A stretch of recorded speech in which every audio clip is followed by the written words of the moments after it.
You're listening to Hotepish with your host, Dwan B. Intelligent ish talk, intelligent shit talk, where we balance the profound with the profane. Political satire, celebrity and expert guests, information and entertainment, conversation and solutions. Leave your feelings at the door.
Mic check 1 2 1 2. Shit, how y'all doing today?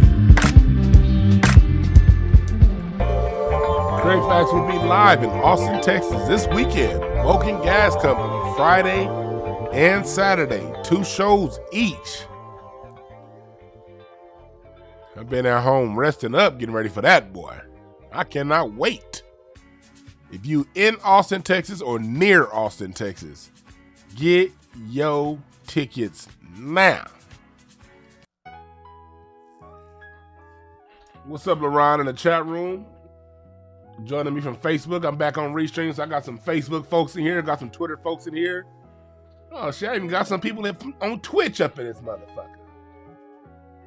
What's up, Sugar T? 8-Win Timeless, Quanez, Delano L. Good seeing y'all, Mayo Heath, BB Gaines. Good seeing y'all. Good seeing y'all. Yeah, I had to do this topic. What's up, Jay Smooth? Oh, you be there in Texas? Hell yeah. Okay, I would love to meet you. I would love to meet you. Yeah, I love the audience, man. Even as much shit as I talk, I love y'all. Shit, I be. Well, you know, I'm black. I'm foundational Black American. You know how we are. Even the shit that we love the most, we gonna talk shit about. Yeah. Yeah. What's up, Graylin? Columbia, South Carolina in the house. What's up? Yeah, I had to do this broadcast today because I don't really like talking about what's going on YouTube. It's bigger things to worry about than what other people have going. But this isn't necessarily at the person. This is more so at the idea. But the idea was brought up on Mr., and I say this with respect, Mr. Kevin Samuel's podcast. I sort of monitor what's going on out there because, I keep getting a lot of people telling me, especially with my company, I deal with relationships every day with my company, communication. When it comes to relationship, my specialty is communication.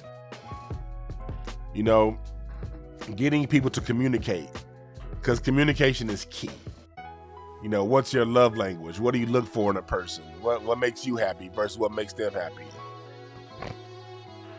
I do this type of stuff every day, but I don't talk about it much on my podcast because I more so be doing a lot of news and information on this show. But, it's certain things that have come up recently that made me be like, all right, this is a little bit too much. And this is too much. And everything that I do for a living has always been to help the greater good. Whether it be my working with autistic children, getting them better educational opportunities, or my relationship coaching, counseling, all that, or my me being a behavioral specialist working with teens. Everything I've always done has always been to help the greater good and just give my point of view. That's what I like to do. And when YouTube has allowed certain platforms to blow up and get really big. And I will say this. There are a lot of things that Kevin Samuel says that I do agree with, that I do like. There are. But because it's almost like preachers at church. The preacher's gonna say 9 things that makes hella sense. But then when you dig under and it's time to get to the solution is, all right, come back next week and spend more money and we'll get to it then. Or it's a wrong-headed solution that it may get you to a certain destination, but when you get to that destination, will you be happy? Will that destination serve you? What's up, Dr. Sinister? For me, I'm the type of person that, look, I believe, not only do I believe, I live, relationships are supposed to be a happy place. You're not supposed to get with somebody and be miserable. My dad taught me something, and take notes to the young fellas out there. You're right, Raheem. And I'm going to touch on that, Raheem Williams. I'm going to touch on that. Remind me, Raheem, if I don't get to it in about 10 minutes. But let me start off. Let me give you guys some of my background. And I'm not telling you I'm some guru that you have to listen to. I am just a person who's married, been married for 7 years, been with the same woman for 15 years.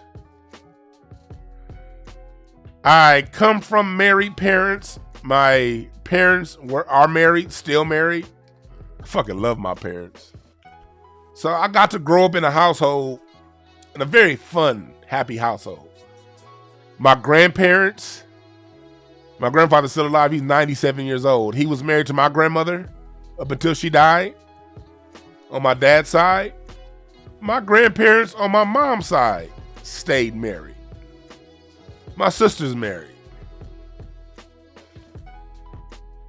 I personally only know successful relationships.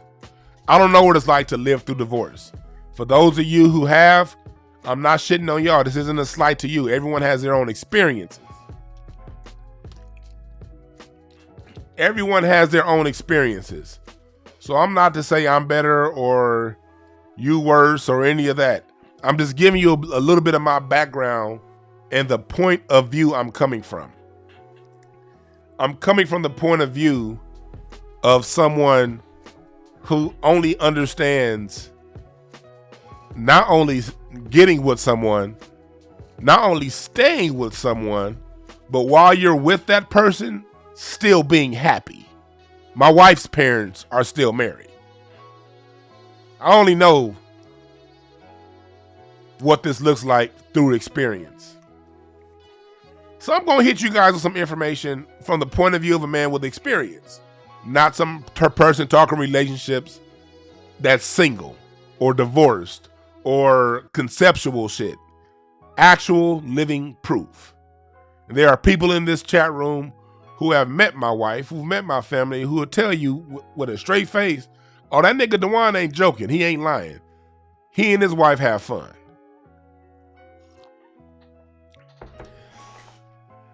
I'm talking about this from the point of view of someone who saved marriages. I saved, count off the top of my head, at least five people from getting divorced who are still married. From only change, and I helped save the marriages through correcting perception on both sides and correcting communication on both sides. And both sides getting an understanding of where the other side is coming from and how to communicate that with the opposite sex, with your partner. This is the point of view that I'm coming from. I know I generally talk political shit and societal stuff, but I'm about to give you guys a broadcast today that's well within my wheelhouse, okay?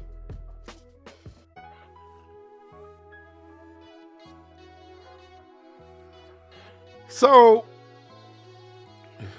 this broadcast today, I was watching, first of all, I was watching Kevin Samuels and I was watching Jason Black this past weekend with my wife.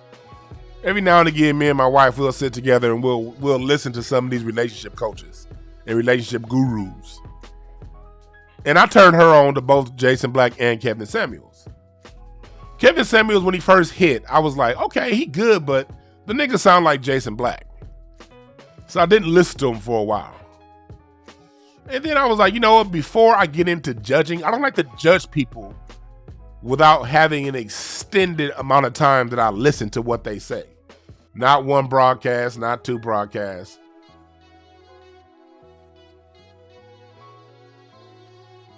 I listened to months of someone before I would ever come to you guys with anything. That's why I don't talk to you guys too much about other people on YouTube. Other people on YouTube, for the most part, can kiss my ass. I don't give a shit. My life is off this motherfucker, to tell you the truth. But this one here, is something that I had to come and talk to you, because there's a lot of young men getting bad advice. And I don't want to see our brothers doing this. I see a lot of y'all talking about it in the chat room, and so let me just get to it. Jason had pointed out something a few weeks ago. Not only is Kevin Samuels giving bad advice, he's taking titles and shows directly from the person that he ripped off as far as style. And I went back and listened to Kevin Samuels from years ago, 2015, 2016. He did not sound like Jason Black until Jason came up with the business channel. So this here caught my eyes. This here caught my eyes right here.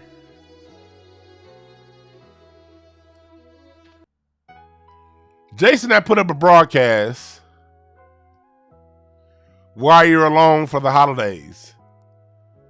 Not too much after that, Kevin Samuels, because his platform is bigger, got away with basically giving the same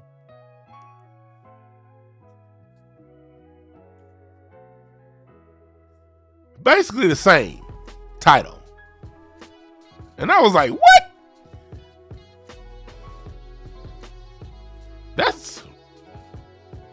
that's funny. And then Jason had this broadcast here, a message to the concubine. And I sat back and listened to it, and I'm not here to say all of Jason's advice is great, because as a married man, a lot of that stuff isn't functional either for when it comes to if you're going to be in a constructive, happy relationship. It'll get you married, but I'm not sure how happy you'll be once you're married. But let me tell you something. One of the major mistakes people make in relationships, and I see a lot of women make this mistake when it comes to the wedding, they're all about the wedding. They're all about getting there. They're not about staying there. Look, you got to sleep next to this person you're going to be with. You got to actually deal with that person you're going to be with. So I saw Jason put up this broadcast. He put it up about a day before it came. I think he did this broadcast on Friday, but he put the YouTube thumbnail up on either Wednesday or Thursday. I know it was the day, maybe 2 days before he did it. And then I saw Kevin Samuels come right behind and basically come up with the same broadcast. I mean, same title again. And I'm like, whoa. So because of that, I wanted to listen to both and see what they were saying. And Jason said a lot of stuff that'll get you closer to where you need to be. Then I listened last night to Kevin Samuels' Permanent Side Chicks broadcast.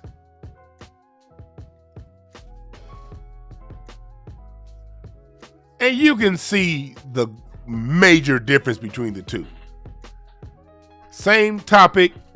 Our brother Jason Black was so much more thorough, so much more comprehensive and complete in the things that he was saying. I encourage you to go listen to it.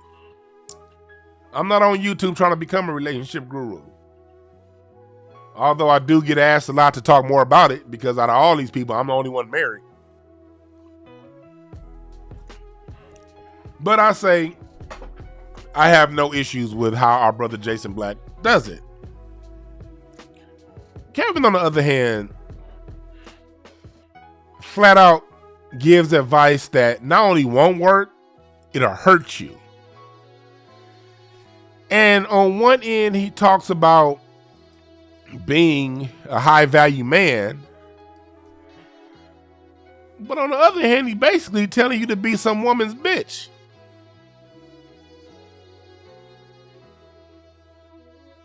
Let me play a clip from Kevin Samuels' broadcast, and then we gonna break it down. We are going to break it down. Now, I'm not gonna play the video because I don't want no strikes and no shit, but I will play the audio. This is fair use. I'm gonna play the audio.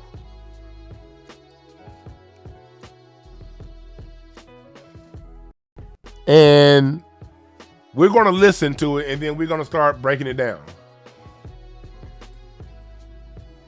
Those women make sure they're going to get their outcome. I want you to think about it. Gentlemen, in the chat room. Shout out to Stoic. Facts. Everybody's like, facts, facts, facts. See? Gentlemen, time. Gentlemen, time, T-I-M-E, time. Time is at a premium today. Time, body, and resources. That thing, if she is not spending significant money, I want you to think about when I talked to that one woman, and she, and we ran the numbers and said, you know, she went out with that guy like 8 times or something like that. However many times. Gentlemen, do your year end. How much, ladies, like it or not, men always run the numbers. 3 dates, $500, $500. That's minimum. That's on the low end. First off, fellas, when you're dating a woman, how can I say this? You don't got to spend that much money early on when you don't know a woman. $500 on a date? What? No. When you're dating a woman and you're trying to find out if she's the one, oftentimes the least amount of money you spend is better for your ultimate end. Why am I saying that, Dwan? Ooh, I know what I'm saying. It don't sound like what you've been hearing. When you're trying to date a woman, you want to get to know her for who she is. And getting to know a woman for who she is doesn't cost much money. Gotta be creative. See, you can't come out and say and lead with your money. Now, if money is your game, that's fine. But you can't come out and lead with money and then say all women want is my money. Let me tell you something. When you're establishing what you want in a relationship, you have to do that early. When you're establishing who you are, when you're establishing how the relationship is going to go, if there's going to be a relationship, you got to establish that up front. If you, on a first date, are taking a woman to Ruth Chris Steakhouse, well, you know it's going to be at least $200 for the meal on the low end.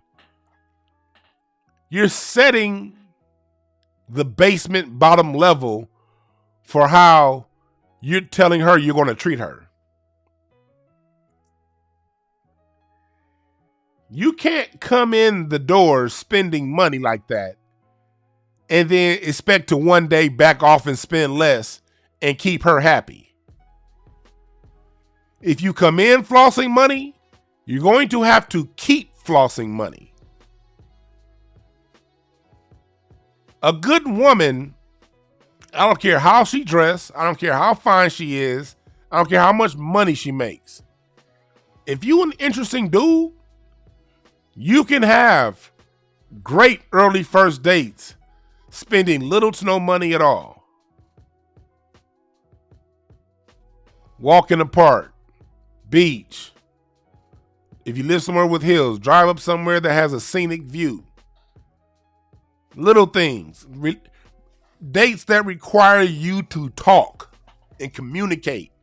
You don't spend money on a dinner and a movie the first 2 or 3 dates. You're taking a chick you only been out with 2 or 3 times to a movie.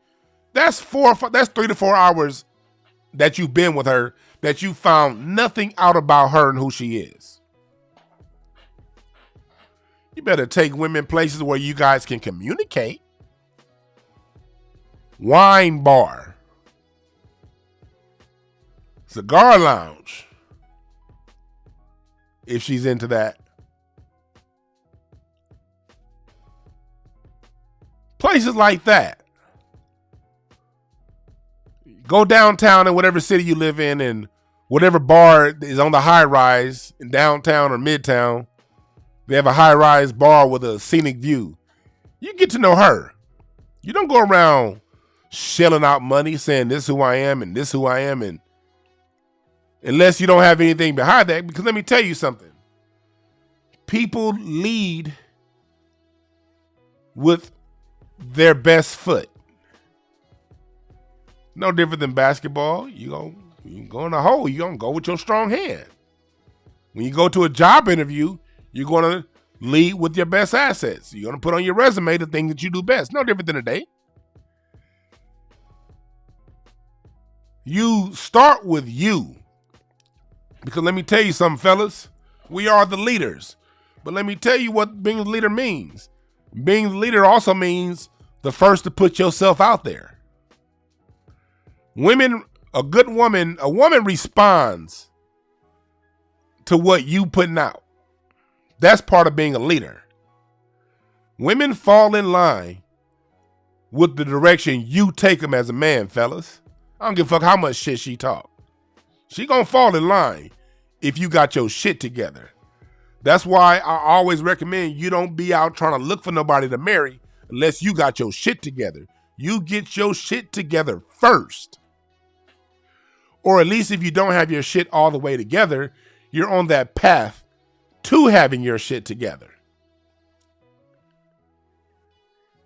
You set up the dynamic, fellas.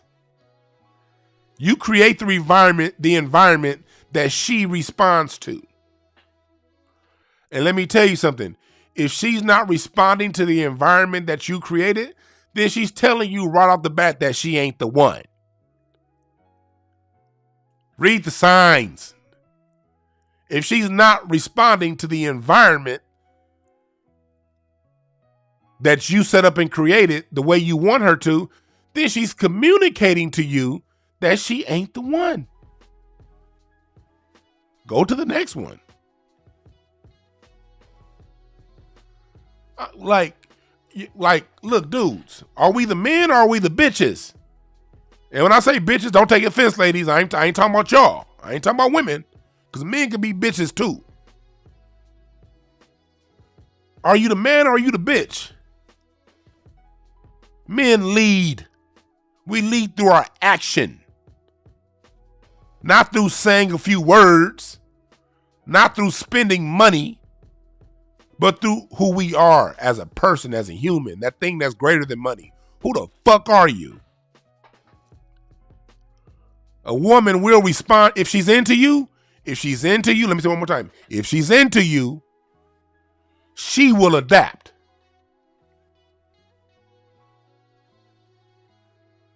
Women like men who take charge. Taking charge means putting yourself out there first. Yes, men, we got to put our heart on the line first. You can't sit around and ask for a woman to be dominant and then turn around and say, you need to submit to me. You set the rules from day one, nigga.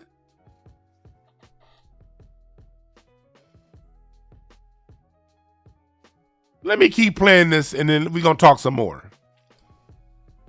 See, it is far easier to get a woman's body today. In order, and I went in order of what's most precious to women. From the least. It's always been easy to get a woman's body, fellas. It ain't no different now than it was then. Hell, everybody's grandmama got a little light-skinned son somewhere in a family of dark-skinned niggas.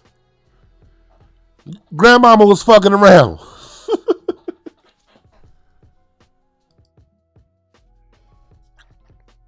It ain't no different. It's always been easy to get a woman's body. It ain't nothing new. Women today ain't no different. Women back in the day played. Now they go to church and they sit around and play around. Like, no. Women were just as promiscuous then. Ain't a damn thing changed. But old Gertrude, when a man came around who was a man, she stopped that funny shit and fell in line.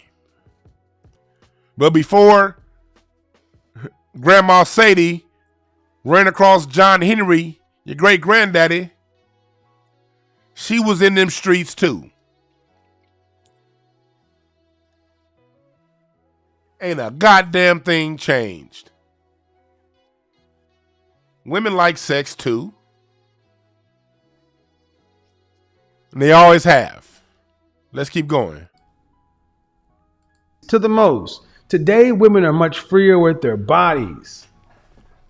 They are more restricted with their time, but they are hella restricted with their resources. You find if a woman is spending real money on you, I'm talking about over $500 in one shot.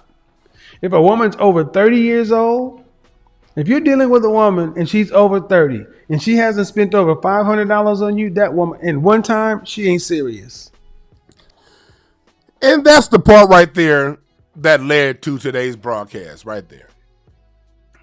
If she hasn't spent more than $500 on you at one time, she ain't serious.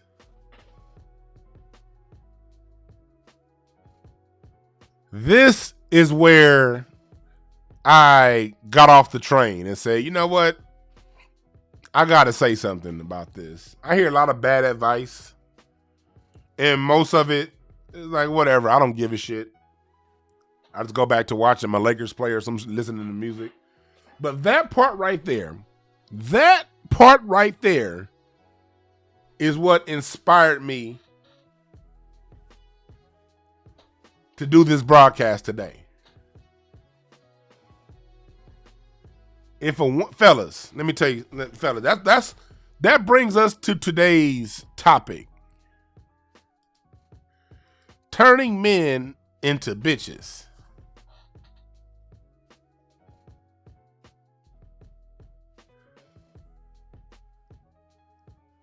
If a woman hasn't spent $500 on you, she's not serious? What?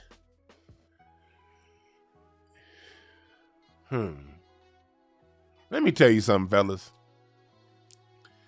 If a woman was raised by her father and got good game and information from her father, she'll never come out and spend no fucking $500 on you and she barely know you. That's not happening. First of all. Second of all,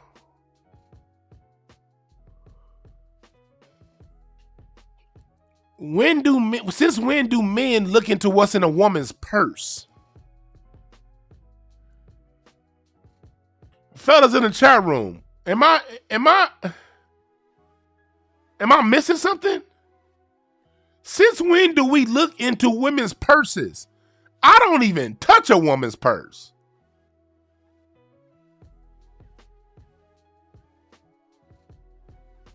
As a man, you don't have to even touch a woman's purse, let alone look and see what's in it and what she giving it to you.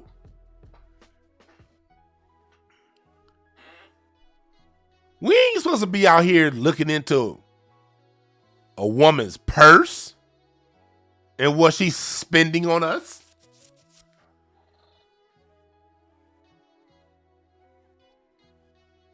And he said, when you listen longer, he said this is before you get married. Yeah, hit the like button and share. We need to get some relationship advice out here that's going to actually work. We need to get some proper expectations in from the opposite sex.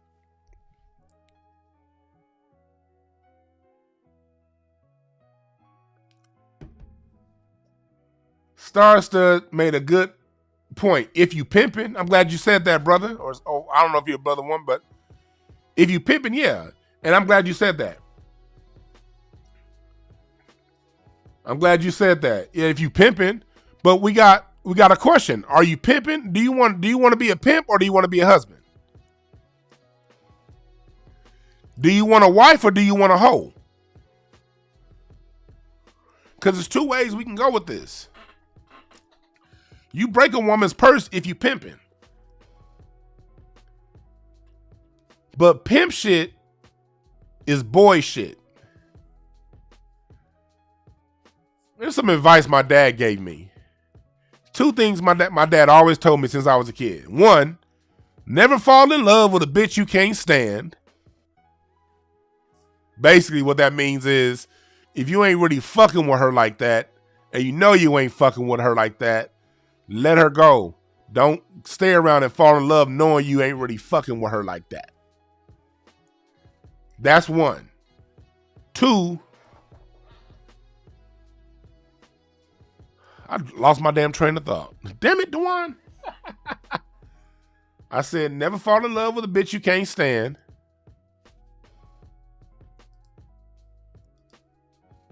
God damn it, I drew a blank. I don't have none of this written down. I'm doing this off the top of my head. It'll come back. But let's stick with that. Never fall in love with a bitch you can't stand. There are two types of relationships you can have. You can be with somebody or you can just fuck them. The problem that people make in relationships is they end up trying to permanently be with the woman that they have good sex with and don't take the woman that they vibe and have a good chemistry with serious for a relationship. And this goes both ways. Same with the women.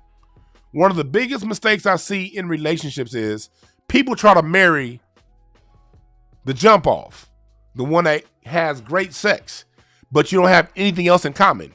You don't really talk to her like that. When y'all do hang out, it's right to the smash, casual conversation, back to your lives. But because the sex is so good, you try to turn that person into a husband or a wife. That's where people make mistakes. That's how you fall in love with a bitch you can't stand. You really don't like to be around her. You really don't fuck with her like that. But the dome is nice. And she can do that reverse cowgirl that make you feel a little extra special. So she ends up being the one you try to marry. You don't do that.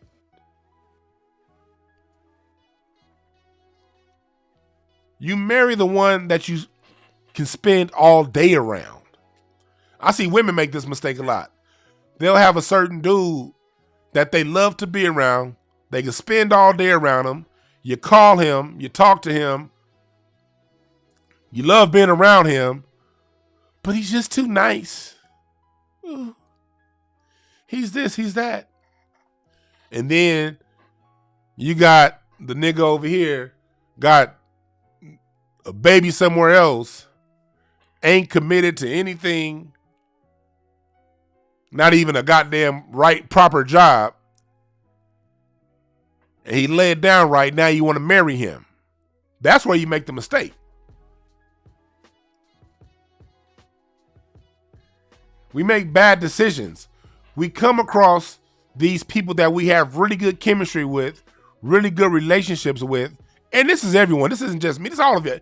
Everyone here can attest to this, I'm sure. If you spent enough time around the opposite sex, you know that there's a woman that you totally jive with, you totally get along with, but y'all never took it to the next level because you're scared to mess up the friendship. Or you're scared to do something wrong or to hurt somebody. But you chase after the person that you only have a sexual relationship with. That's a mistake we all can help. We can all fix. We try to make the wrong person the wife or the husband. When the wife or the husband is sitting right in your phone, but you're afraid to make that jump with them.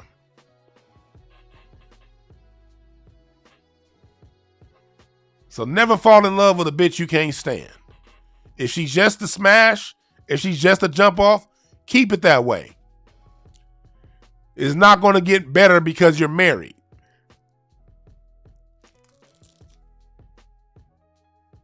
That's right, Black Butterfly. We make permanent decisions based off temporary feelings. That's where a lot of people go wrong in their relationships. You're marrying the wrong person. That person ain't for you. Some people you just gonna smash, and you gotta be cool with that. You gotta be cool with that.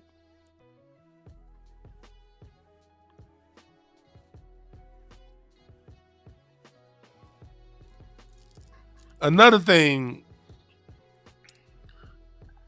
you got to look out for when it comes to these relationships, going back to when we're talking about money,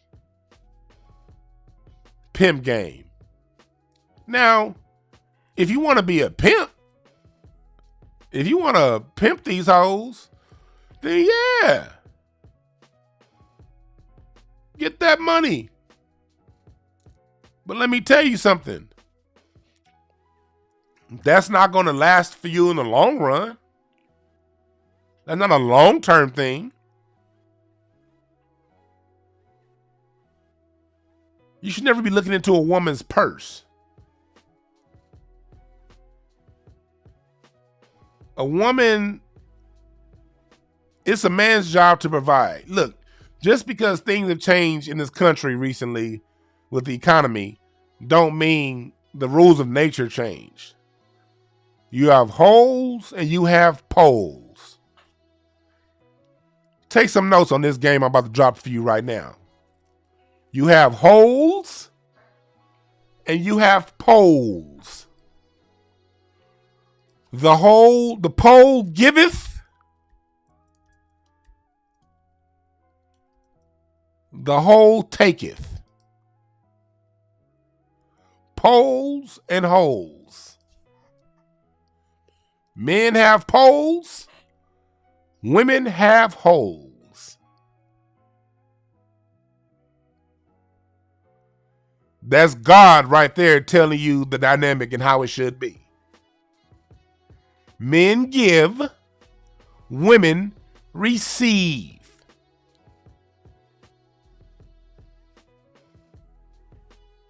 Men give, women receive. It's a circuit. Giving is no greater than receiving. Receiving is no giver than giving. But in order for the yin yang matchup to work, you have to have both. You're right. Bees and flowers, hummingbirds. You see how a hummingbird has a beak?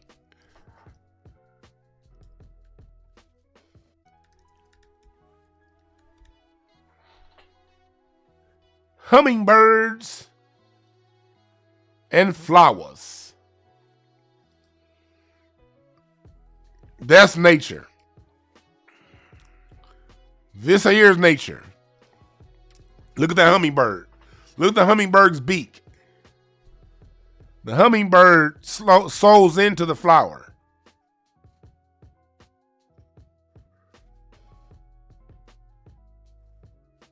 As above, so below. All of nature. Nature ain't no joke. Nature tells you what it is. We have holes and we have poles. Men, we have poles. We give. A woman's not a gold digger because she's receiving. A woman who's receiving is in her nature. Because she gives too. And what a woman can give you is far greater than $500 fucking dollars. First of all, why is this nigga even talking about $500 and he's talking about being a high value man? A high value man can't do shit with a $500 gift. Okay, you bought me a PlayStation, cool. In a functional relationship, a woman is doing the things to keep a man at his most productive level.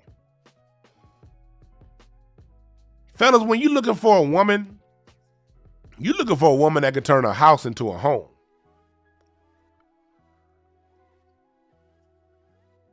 You're looking for a woman. See, real niggas, we don't know how to. You move into a bachelor pad, nigga. It's gonna be a big ass TV, maybe a couch or a few chairs, some video games, some music, some work stuff, a table maybe. A woman come up in that motherfucker. She gonna make the blinds match the couch. She gonna put pillows on the couch. She's gonna bring in certain fragrances and scents to make your shit smell good. She's gonna do the things that you can't do as a man, or the things that you don't have time to do. I don't know how many men have time to make their shit look beautiful and pretty. Man, we go out and make the money so she can do that shit.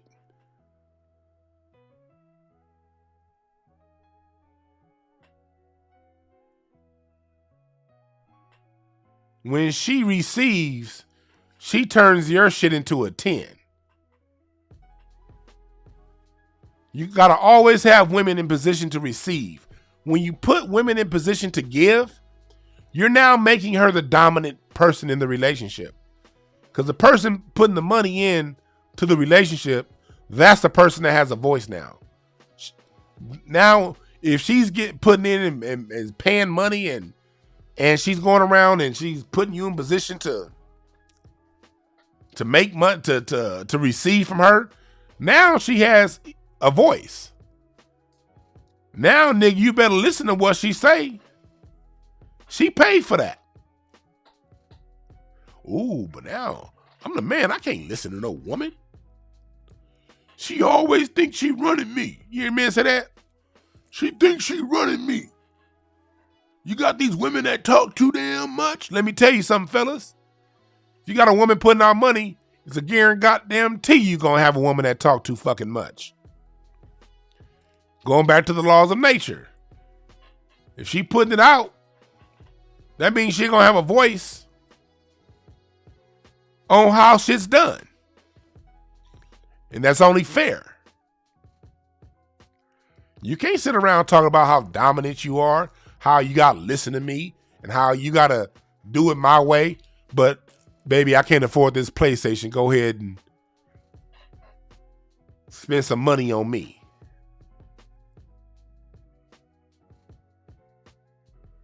You're right. Money is positioning.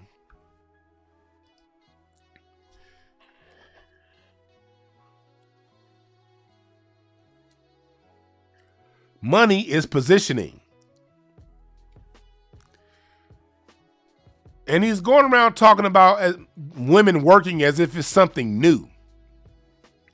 Oh, modern women today, they make money. They got jobs. That means they got to put out. Oh, women, look, women not working it was only a short period of time. Women didn't, especially within Black America. There's only been that time between the 1930s, 40s, really the 1950s to the 70s. Women didn't have to work as much. In the Black community, the women's always had to work because America's always made it to where Black men don't make enough money to provide for a whole household. That's where Kevin Samuels goes wrong, listening to cats like Thomas Sowell and all these coons that he be dropping that you should listen to. They don't take into account to factor race. Black relationship has always lived by different rules than white relationships. Let me say that again. Black relationships have always lived by different rules than white relationships. Black women were out there picking cotton right next to the Black man.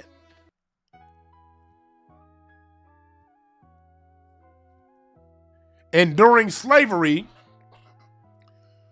and I'm telling you the information I get right now, I'm getting from Dr. Clyde Winters. Dr. Clyde Winters he has a whole series of PDFs that he put out talking dynamics of these different slavery. And one of the dynamics was when people got married on a slave plantation, they would generally marry a slave from a different plantation. But they were both on plantations. They both worked. And the reason why men married women on different plantations was it's kind of hard to marry a woman on your same plantation and send massa go ahead and rape your wife. And so men generally didn't get married to women on the same plantation. They got married to women on opposite plantations. But they both worked. Let's go back to sharecropping days. I was talking to my grandfather the other day about what he did when he was down in Grace, Mississippi. And how he carried water. And how his mother worked on a plantation, on the sharecropping plantation right next to his father. Women have always worked. When you go into the cities, the men may have a job down at the factory, but the woman was going to work in the women worked as a maid, as a hand for white women, as a cook. Our women have always worked. They've always worked. In the United States of America. Because Black men traditionally have not made enough money. And I'm talking about the 80%, not the exception. As a rule. We've always both had to work. We don't change the rules now and say, oh, you got $500 on it. You don't judge a woman by what the fuck she give you. Now, I will say this. You may look at a woman and measure her on how she responds to you when you in a messed up situation. It was something it was a lesson my dad taught me. I remember my dad telling me a long time ago.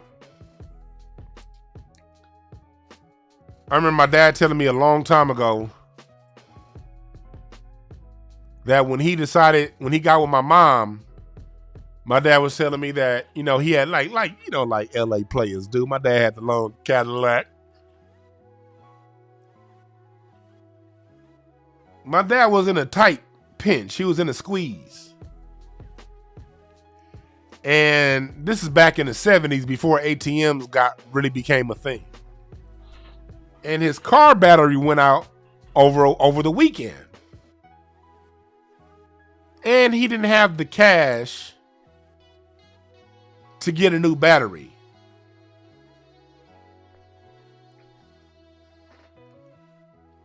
At that point, my mom, he said, was like, "Oh, Dwayne, don't trip." And she bought him a battery for his car.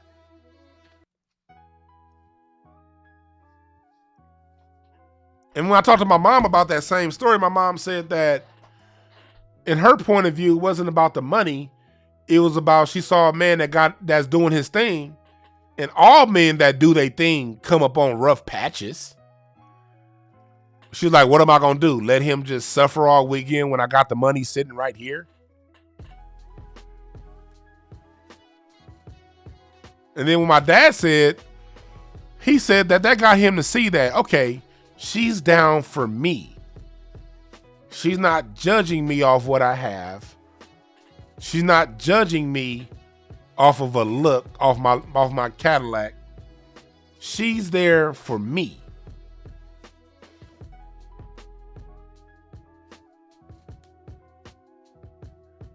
And so what that did was that told my dad that, okay, she's serious. He didn't say wait and spend $500 on some superficial shit. He saw a woman that when shit came into a pinch, she had his back. It wasn't about the dollar amount. It was about, do you have my back?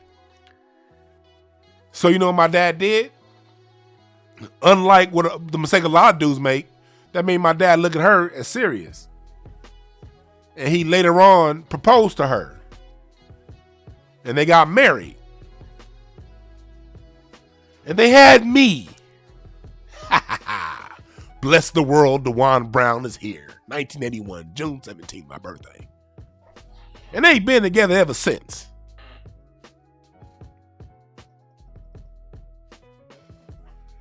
That's right, Anthony Crumpler. See, look, brother in here that's married. See, I got brothers in here married talking. Not some wishful thinking ass niggas. That's some real shit. You married the one that got your back. Not the one that spends $500 on some superficial shit.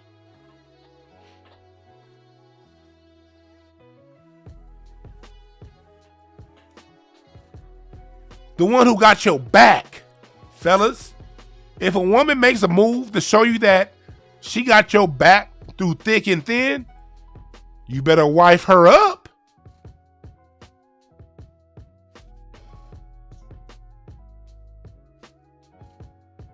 You better see that game. You better see that move she made. She didn't say, oh, you just some old broke ass nigga. She showed you had your back. So in that situation, yes, you do want to see if a woman uses her money on you.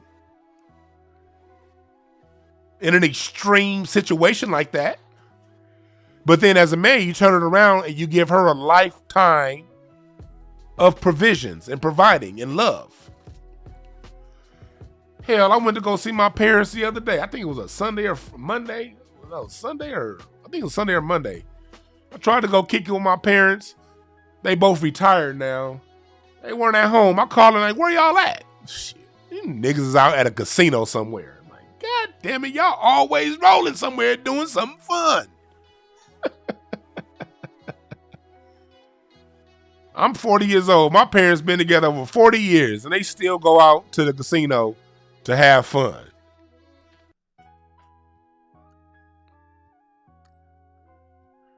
And I call my mom. We on the way back. Stay home. We on the way back.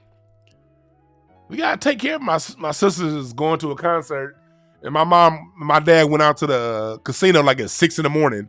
so they can gamble and have fun and be back home by like 2 or 3 o'clock so they can watch their grandbabies, my sister's children. That's the kind of life I live. That's the kind of family I have. That's the only thing I've ever seen growing up. So I'm giving you guys advice from experience, not some conceptual shit. How to pick a woman.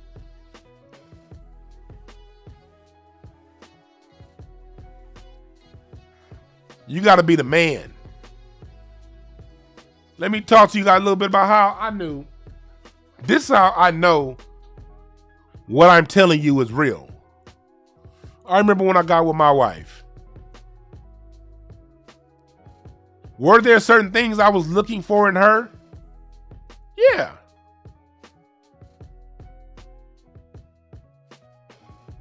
But let me tell you when I got it. I got it when I showed it first. I did not wait on her to do something for me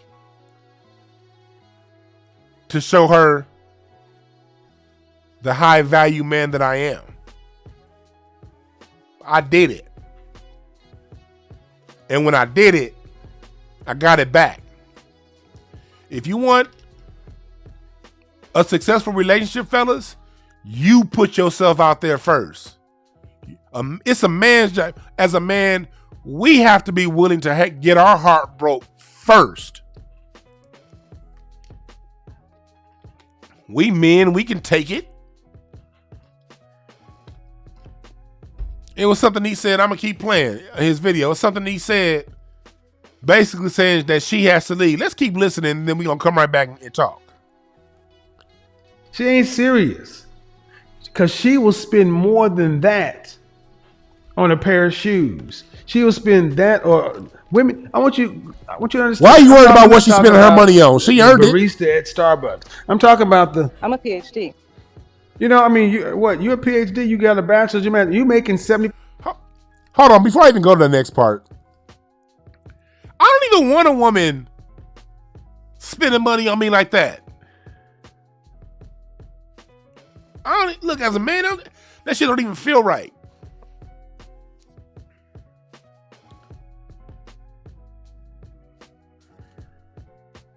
Another Octoria Lady Bird. Your husband, y'all been together 23 years, married 16. Yeah, see? He was your homie before he was your lover. That's how me and my wife was. We was best friends before we got together. But fellas, men,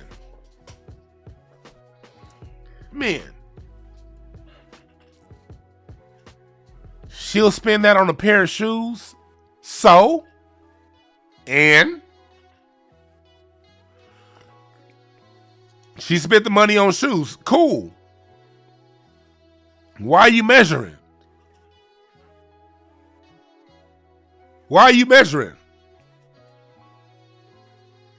That's beta bullshit. How you a high value man, but you looking at how much money she spent on a pair of shoes and asking she can't spend that on me? Are you looking for substance or are you looking for appearance?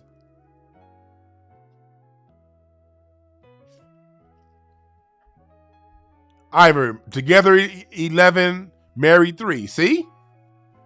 What's up, Kenneth Berry? Are you looking for substance or are you looking to look good? See, like I say, Kevin Samuels is going to, you can get married off of his advice. You can get with someone off of his advice. But question, are you in it to look good or are you in it to be good? Because the advice that he's giving you will get you in a nice looking marriage, beautiful car, nice house. Y'all both dress nice. Y'all both look nice. But how happy are you? How do you feel when you go to bed at night? Do you like coming home? Because I'm going to tell y'all something. Nigga, I love coming home to my wife. When I'm done if I have a late night doing stand-up comedy, or if I'm out doing a podcast, or I'm out doing something, when I get in that car ready to go home, I'm like, let's go. I'm about to go home to my best friend. Like, we about to have fun when I get home. Me and my wife about to have a good motherfucking time. You know how many men I know when they leave, they looking for a bar to hang out at because they don't want to go home because the woman at home makes them fucking miserable? Do you want to be in that kind of relationship to where you don't want to go to your own house because the woman there is adding to your stress? You've been stressed all day at work. You dealing with bullshit here, bullshit there, then you come home to bullshit. Is that what you want?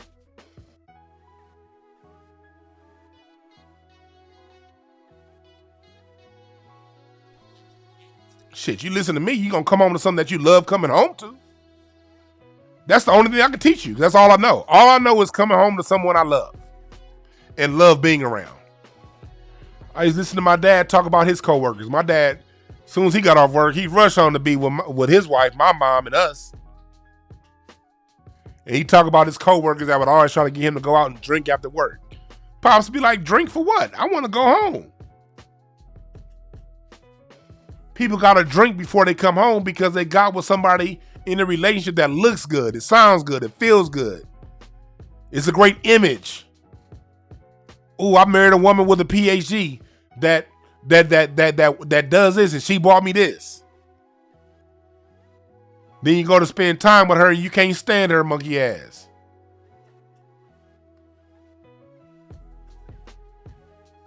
What do you want out of this? Let's keep playing. $5,000 a year. If she is making $50,000 a year and has to spend $500 on you in one thing, not she went on a $500 shopping spree. No, $500 on one item. She ain't serious. My wife never spent $500 on one item for me before we got married. Never. That did not happen. And she had a father that raised her right that told her that. The advice my wife got was if a man values you, a man puts his money on what he values. If he values you, he'll put money up for you. And that's true. That's how we are as men. That's not how women are. Women are hoes. We're poles. Poles give. We give to the things that we have value on. And I'm not speaking like I'm some old balling ass nigga. Hell, as a matter of fact, when I got with my wife, that was actually one of the worst times for me to even get at her. Like, I remember I was making cool money in my early 20s. I bought a house in Altadena. I bought a house for $600,000. I had a brand new Audi A6, $53,000 car, $600,000 house. Graduating college, mortgage market's doing good. And then that mortgage crash happened in 2008. Boom. I lost my house. Still had the car. I went through a lawsuit. Got sued. My lawyer said this case ain't even worth fighting because no, you did not do anything wrong, but it'll cost you like 20, 30 grand in legal fees for us to prove that. So my lawyer was like, you're better off just letting it go to judgment and then filing bankruptcy. So that's what I did. And right around that same time, I got a 2.3. Let me say it again. And here's the reason I'm putting this all out there, because your records is public information. All right. At some point, my YouTube channel is only 10,000 people right now. If and when my channel gets to 500,000 people, it's gonna be some dickhead out there pulling up my past saying, "See, Dwan is this, Dwan is that." No, so I put it out there. So it ain't no goddamn secret. I had a $2.3 million judgment against me. I had a $60,000, $53,000 car. Had to go back and live with my parents. I was fucked up in the game in 2008, 2009. I was fucked up. I went 13 months without one paycheck working the mortgage market. I went 13 months. 13 months without getting anything. Luckily, I had some money I had saved up because I started investing in the stock market when I was a teenager. So luckily, I had some money put to the side, and luckily, I had great parents that I could live with while I got back on my feet. I got with my wife then.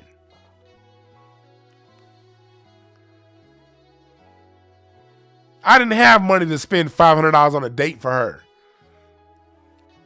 So I took her places that we can get to know each other better.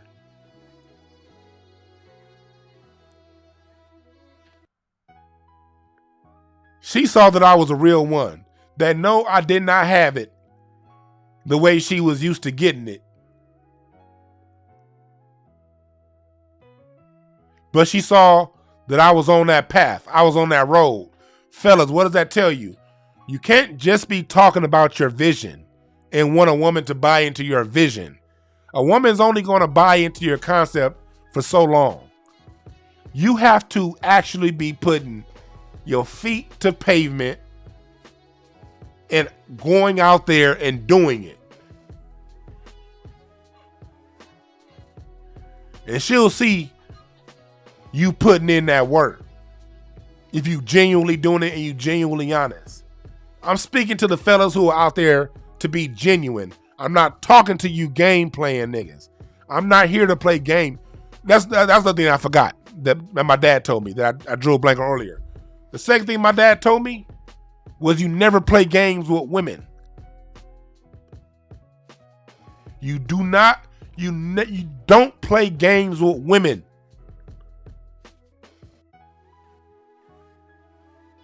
You don't play games with women. Let me say that one more time. You don't play games with women.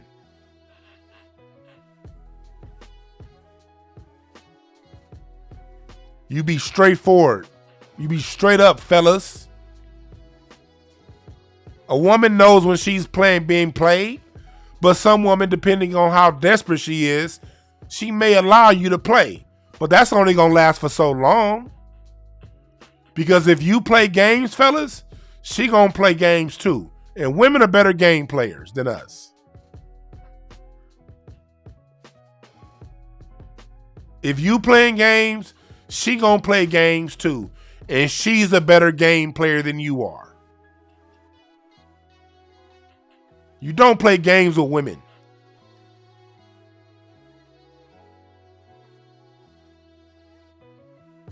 Don't play games with women. That is a ticking time bomb. You don't get any points as a man playing games with women. Honestly, fellas, let's break that down. What do you get? What do you really win when you play games with the mothers of civilization?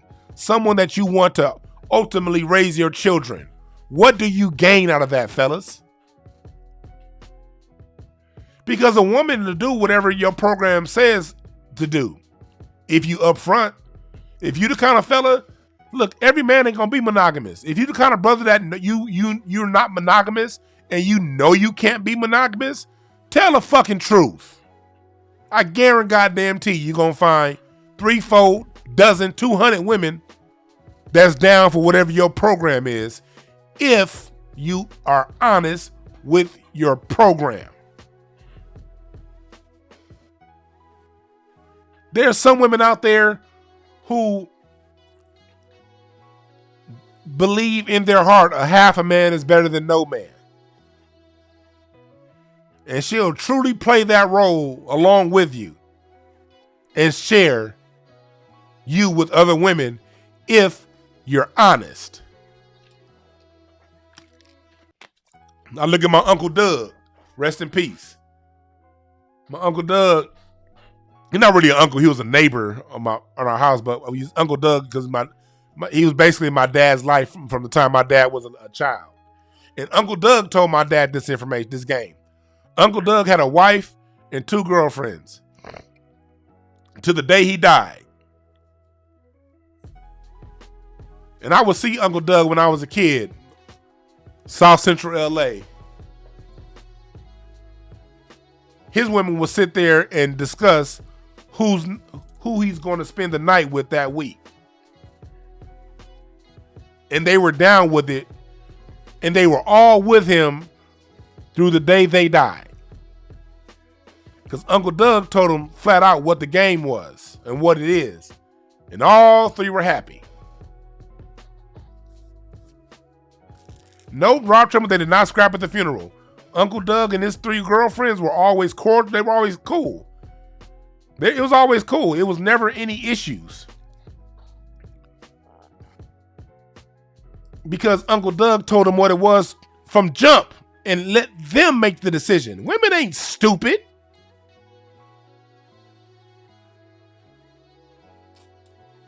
Women ain't crazy. Well, some of them are. I'll take it back. Some of y'all women is crazy. But again, if you get to know her early and if you straight up early on, you'll find out. You'll find out how crazy she is. And then you can decide, fellas, do you want to stay with that crazy broad or not?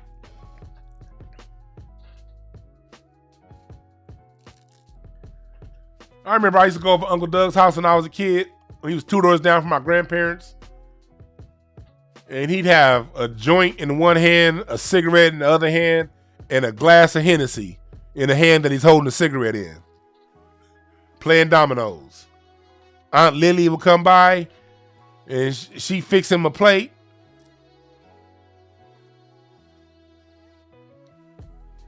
His other one would be lighting his cigarettes. I seen this shit growing up. And then his first girlfriend died like in the late 80s. The other 2 women went to the funeral. The second girlfriend died in the late 90s. The wife went to the funeral. Uncle Doug passed away a couple years ago. His wife is still alive. And she was there at his funeral. And there was never any issues. You can get that, fellas. You can get that too.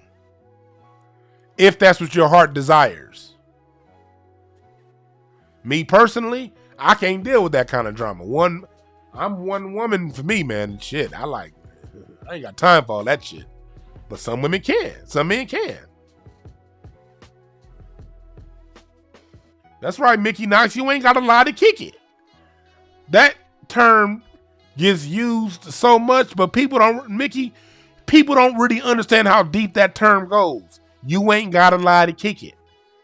That goes true whether you're talking about your homeboys or the women you trying to get with. You ain't got to lie to kick it. There's somebody for everybody. But you don't play games with women. And women, you shouldn't play games with men. You don't ever play games with men. No one should be playing games with nobody. Tell the fucking truth.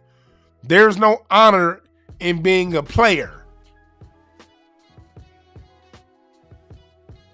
Because players always get played in the end. It may not be from the person that you played, but it'll be from somewhere else. The great pimp, Iceberg Slim.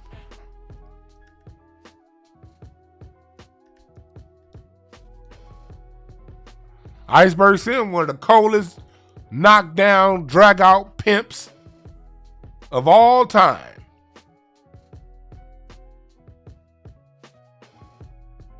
Pimping women left and right. What happened when he wrote his books? Trick Baby and the whole set of best-selling books that went worldwide. What happened? that nigga got played in the end. He died broke. He made all that money on them books, and he didn't get damn near a dime off of them books. You get the energy that you put out into this world, fellas, ladies. What's up, Jeff Brown? You get what you put out. You going around playing around on people? Okay. The same pimp game, playing game that he was done on women, the publishing companies did on him.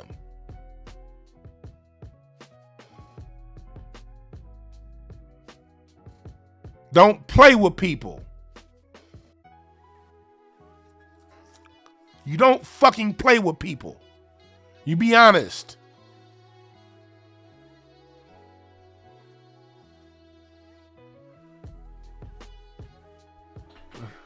Oh, what's up, Tremaine? What up, Trey Elliott in the chat room? Joining me from Facebook. Yeah, I'm glad I got how many people do I got in live on Facebook? It'd be like 2 people in the chat room on Facebook. And it'd be like, I got 4 in the chat room on Facebook. I got hundreds on YouTube. I'm not even looking at me on YouTube. How many I got on YouTube? I don't even know. Couple hundred. I got like 7 people listening to me on Twitter.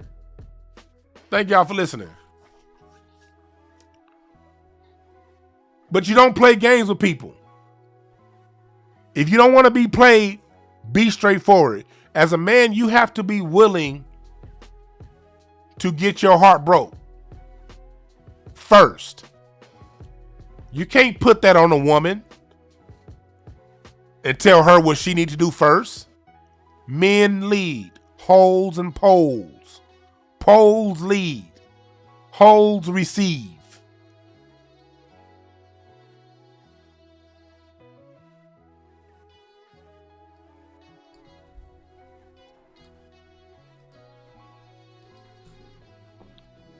He says, I never had that. Well, keep it moving, man. Keep it moving. Why is that important? Because women know, women in the chat room know that I'm telling the truth. They know I'm only going to spend my money where I am all in. Women are cheap like that. Women are cheap like that. They can use whatever they want. A woman will have sex with one guy, spend a lot of beta male time, a lot of time with this guy, but the guy she's having sex with, spending money on, and spending her time with is the guy that is in a secure position with that woman. And it is those women who deserve the promotion to one and only. It is those women and only those. Fellas, if the barometer is where she's spending her money, do you know how easy it is to be fooled by that? Oh, she just bought me a PlayStation. She's serious about me. You really believe that? You really believe that? You gonna go with that? Because let me tell you something. If a woman is constantly putting out money on you, in the back of her mind, it's by nature. This ain't even be a conscious thought. In her subconscious, in her unconscious mind, she's thinking, what kind of nigga is this?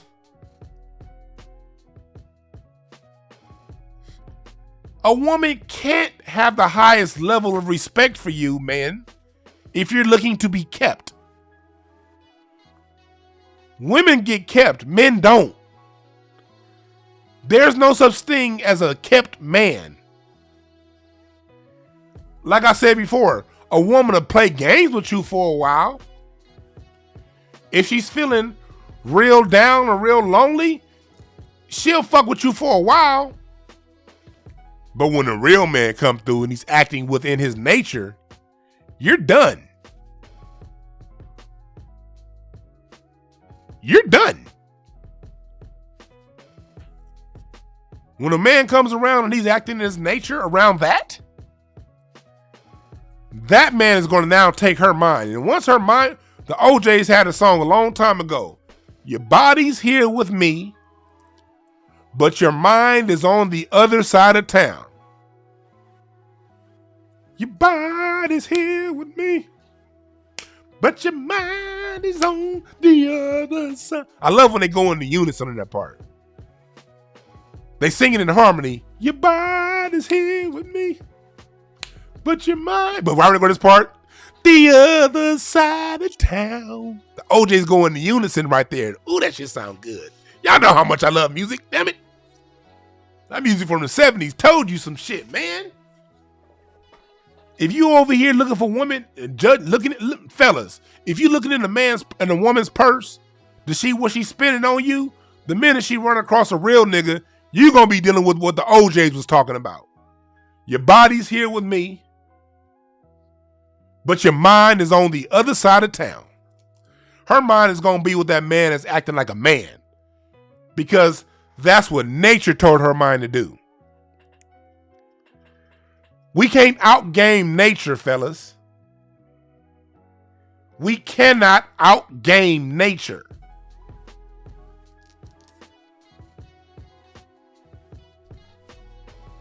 You cannot outgame nature. Let's listen to a little more. Those women who have demonstrated the ability to do that up front, not after you're married.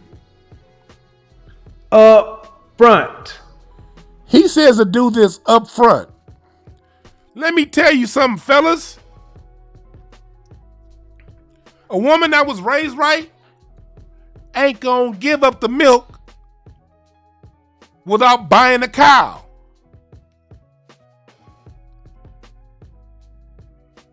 Let me say this again.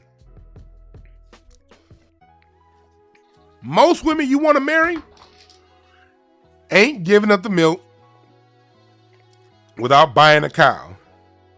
Without you buying the cow. And that, a lot of times that right there is equated to sex.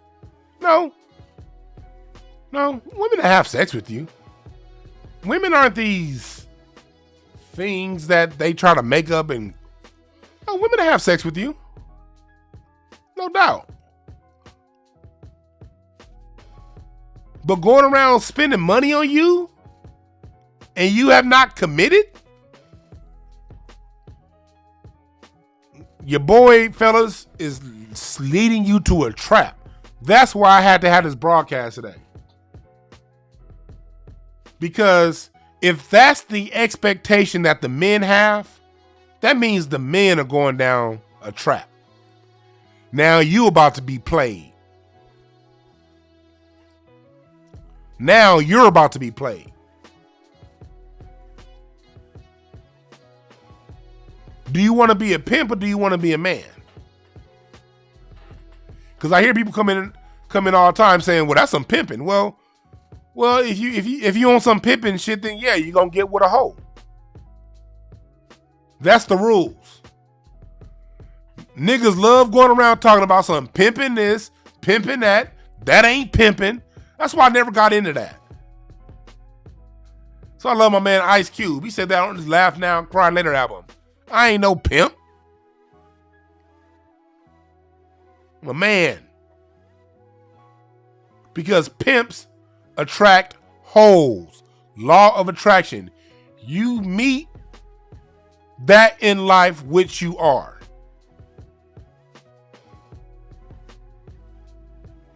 You meet in life the exact reproduction of your thoughts. You meet in life your mirror. Relationships are a mirror. Let me say that one more time. Relationships are a mirror. If you're constantly attracting a certain type of female, or if you're a woman, you're constantly attracting a certain type of male, that means there's something in you that's attracting that. Law of attraction. See, people saw that video, The Secret, and they think law of attraction means if I think right, I'm going to be rich.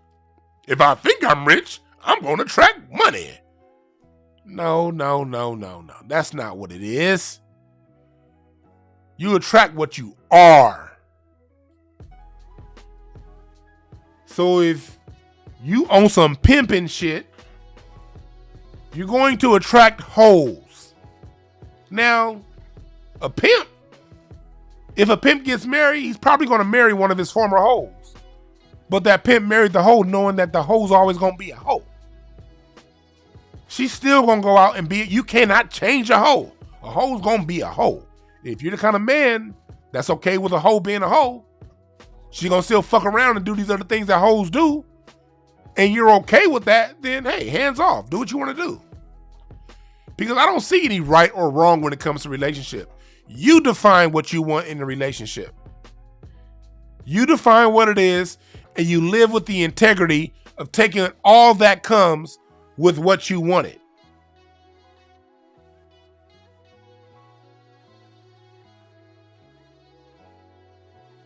That's how relationships work, fellas.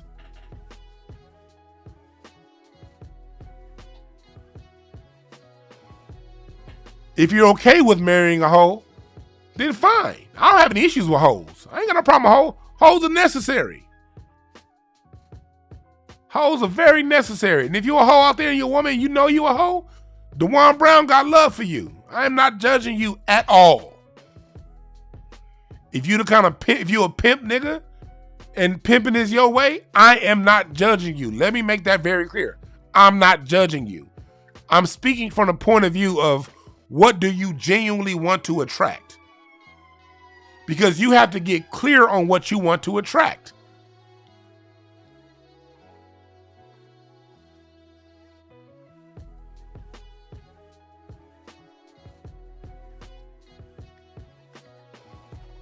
But if you ain't on no, but if you don't want a hoe, then don't act like a pimp. That simple. If you're looking into a woman's purse and as a man trying to find out what you can get out of her purse, then be okay with whatever you attract out of that. Now she gonna have some words for you. Now she gonna have some comeback. And you better be okay with that. Because as a man, you put yourself in that position.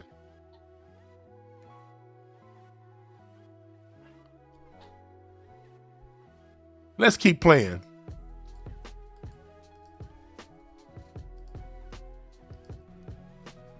Now, see, I'm assuming we're talking about women. I'm not talking about I'm not talking about young girls. I'm talking about grown damn women. Danger zone and above. What did I say? From between here and the rest of the year, I'm focusing like a laser on women 30 and above. If you are a 30-year-old woman, you've been out of school for at least 5 years. You have been working. I want you to understand, guys, $500 ain't nothing but a car payment and insurance. $500 ain't nothing but a car payment and insurance. And here's the thing, gentlemen, you need to learn like I learned. Stop allowing women to skate by on financial investment. If you grew up like I did, you grew up thinking you're the man, you're supposed to pay for everything, and it's not. I'm like, wait a minute, you got a bachelor's, a master's, a PhD. I want you to think about it. I want you to guys think about it. How many times have you been kicking with a woman, and you're the one funding things, and she never spends a dime on you. Then all of a sudden she hit you up and said, "Oh, I went so and so and bought some. I bought something for her house or this or that. Spent like $700-800. You're like, well, wait a damn minute." Pay attention to that, gentlemen. That means your money is for the relationship, and her money's for her. She'll spend money on her. Yes, she will.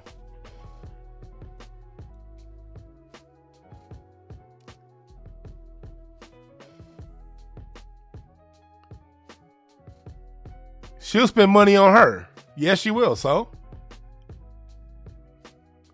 it's not her job to support your needs and your habits.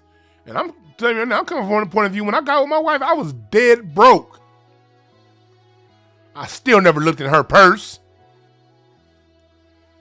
He said he learned. Okay, if you learned, where is your marriage to show that it worked?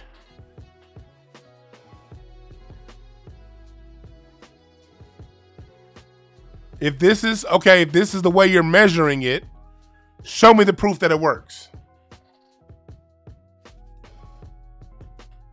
Show me. If you're gonna come to me with some new shit, some new modern things, and this times have changed that much to where this is the new standard, okay, cool. Show me. Show me. Now again, I'm not saying women shouldn't spend money on men. Like I said, if a man's in a tough bind, you do want to see if your woman got your back. Because as a man, I don't care how little money you make or how much money you make. You will get to a point to where you want to buy in a bind. Does she share her money with you then? That's the question. And when she shares it to you, does she let it go and not judge you? See, this is where a lot of women make mistakes. If she shared it with you, fellas, and then you got through that bind, you back on your feet again and you running, is she rubbing it in your nose? If she rubbing it in your nose and talking about that one little thing she did, then again, that ain't the right woman. You find out who the right person is by their actions. What do they do when shit is tough and tight? If she helps you get through that rough patch, and now you back on and doing what you guys do, and she don't bring it up, you don't bring it up, then yeah, that's the chick right there. Hey, that's her. That's the one right there for you fellas. That's the one. But at the same time, fellas, you can't be on having a rough patch every month. Fellas, if you coming up short on the bills every month, that's not her job to always bail you out. And when I say coming up short, I mean whatever your agreement is. If your agreement is 50-50, I'm not going to get into that. You had to decide for yourself what you guys' agreement is. But fellas, you can't be always needing something, always coming up short, always need help. Oh, I need this. Oh, I need that. Then at that point, a woman you're cutting into her nature. A woman has to feel secure. That is her nature.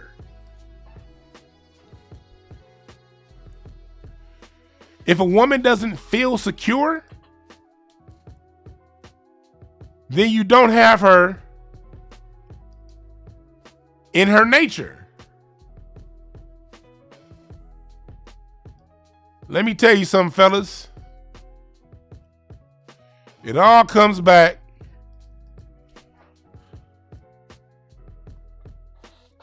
to Maslow's hierarchy of needs. Everything goes back to nature. Everything comes back to nature. A woman needs these bottom two on the hierarchy of needs to give you 3, 4, and 5. Woman needs to know that you're going to have food, water, shelter. If you, as a man, are gambling the rent money away, and number one on the hierarchy of needs, the psychological, if you're interrupting that because you always coming up short on the things that's needed to run a household, she's only going to deal with that for so long before she leaves. This is nature. And I don't want to hear that times have changed shit. Men 100 years ago doing Jim Crow sharecropping had to deal with this too. And they made it fucking happen. We as black people, we did this shit during slavery. So there ain't no goddamn excuses as to why we can't do it now. A woman needs safety. If you're as a man are covering her psychological and safety needs, she'll take over from there. The question is, fellas, do you want to be the man or do you want to be her bitch? Because if you're equating what she gives to what you give, now you're stepping out of manhood and going into territory of being someone else's bitch. You got men running around here trying to be a woman's bitch and then complain that women don't respect you. A woman's not made to respect a bitch. Let me say that one more time. A woman is not made to respect a bitch. She'll fuck a bitch nigga for a little bit. She'll give you some head. She may spend $500 on you every now and again. But that ain't gonna last long. That's not gonna sustain itself. That's why I say men have to get into position to where we can cover 1 and 2. And covering 1 and 2 don't mean making $100,000 a year. Hell, you can cover 1 and 2 by making $40,000 a year if you know how to manage that $40,000 a year correctly. I said it. You can get number 1 and 2 met making $40,000 a year if you know how to manage it correctly.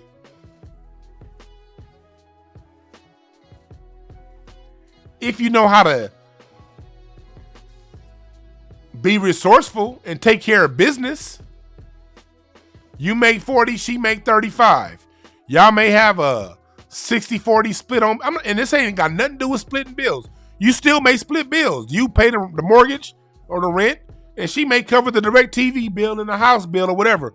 Whatever your agreement is, you have to come through with that every time. And the times you don't come through with it have to be the exception. Every now and again, you can't make it. It ain't gonna happen. And during that time, that's what but that's the exception, not the rule.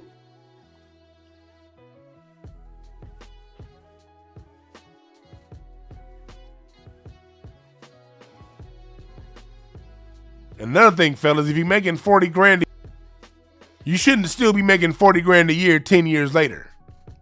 At some point, as a man, you do got to level up. That's just being a man. If you're making 40,000 this year, you need to be in a mode trying to figure out how you're going to make 50,000 next year. How you going to make 70 6 months after that. And if she sees you scheming and planning and making it happen, she's going to stay with you as you level up and scale up. But you can't be 20 years old making 40,000 a year, then at 30 years old, making 42,000 a year.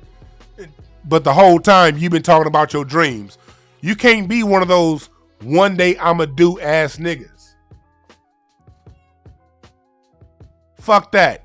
You can't be one of those one day I'ma do ass niggas. You gotta do it. A woman ain't gonna stay with a one day I'ma do ass nigga for too long. A woman will give you time for that day to come.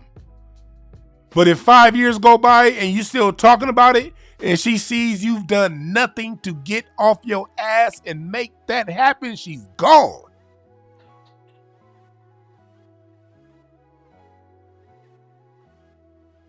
Yeah, bro, 45, you can't say stuff before it sounds good. A woman looks at your actions. She can hear a little bit of what you're saying, and she'll take what you say for a little bit, but she looking at your actions. She's always looking at your actions. Now, if your actions meet up with what you're saying, you good. But if you just talking the talk and then you picking up your PlayStation, you hanging out with the fellas, and you ain't doing nothing to bring into reality the things that you're talking about, she's gone.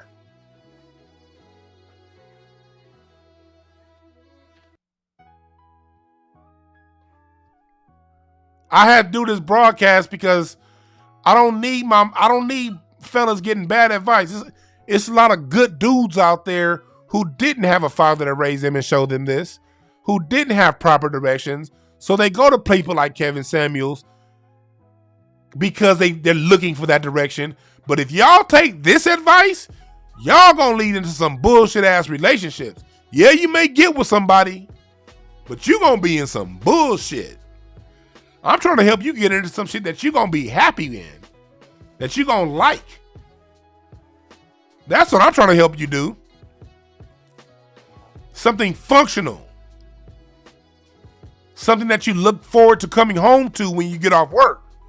That's where I'm trying to help you out at.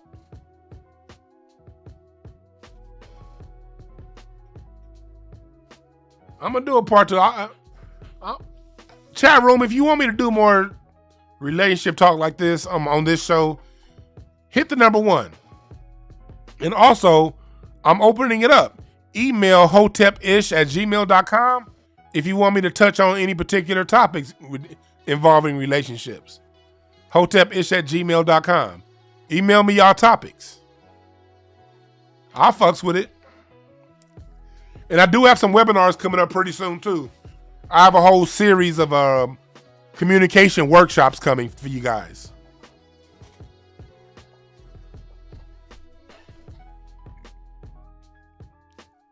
Okay, yeah, y'all want, okay. Damn, okay, I'll do it.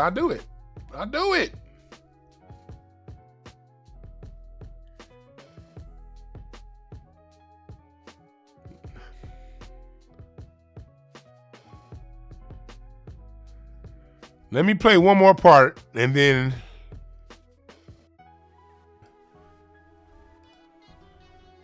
Women will spend $100, makeup is $150. You know how much they spend on their hair? But see, a lot of guys do, just like I was talking to a guy earlier this week, and you don't question a woman. We don't question women. Mistake. We don't put any requirements on women. Mistake.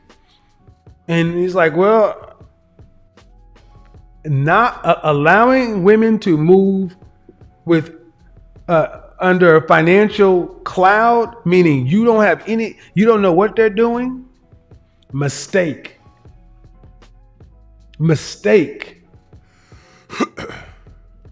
Why? Because in this modern world, a lot of women can hide their true intentions. They can say a lot of things, but stop judging women on what they say. Judge them on what they do. Stop talking. Don't talk to me. Don't say anything. Look at the women in your life and ask yourself, if you judge them based on body, time, resources, and then act accordingly. I agree with that. But what are you judging them on? Are you judging them on their hair? How much money they spend on fun? Or are you judging them on what they provide to you and bring to you? Things substantive.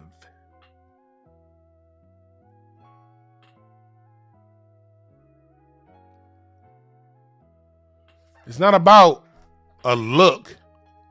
It's not about how much money she spent on her weave. Now, here's where that makes sense. If you with a woman, fellas, and she's spending more on her appearance than the things, if you guys, just say you guys have a relationship to where you guys are splitting the bills. And in most black households, you're going to be splitting the bills. Let's just tell the truth. You're going to split bills because it's tough to do things on one income. It's tough. You're going to be splitting some bills. Okay, fine. Now, if her hair, makeup, and bullshit comes before her part of whatever you two agreed on, again, when it comes to splitting bills, I don't get into that. It comes down to whatever you two agreed on. If her appearance and all this other bullshit comes before her putting in the part that you have to worked out, then okay, you want to look at that. But if it ain't affecting you guys' relationship, you don't fucking get into that shit. And furthermore, he's not talking about once you're married. Like we said earlier, he was talking about what you're looking at before you get married. Before you commit to that person. Before you commit to somebody, you don't need to, what the fuck? Now, if you see her hair and nails are always done. She's spending $1,000 on a bag, and her car is always getting repossessed. Now you're dealing with a woman with a major character flaw. Okay, she's spending money on all these superficial things, but she's coming to you saying that she's behind and she's about to get evicted, and she wants you to bring in and pay her and pay some money to stop her from getting evicted while she still wears all this hair and makeup and stuff. That's a character flaw. Now at that point, men, you gotta decide, is she the one that you want to be with? Do you want to marry someone who's going to spend the household's money on superficial bullshit nonsense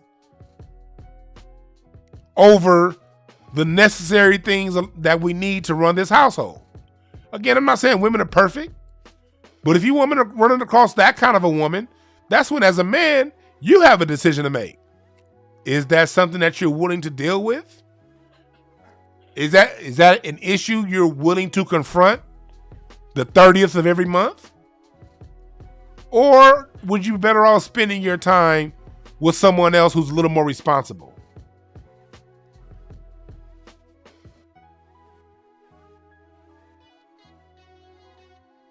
That's where you look more into her character than anything else.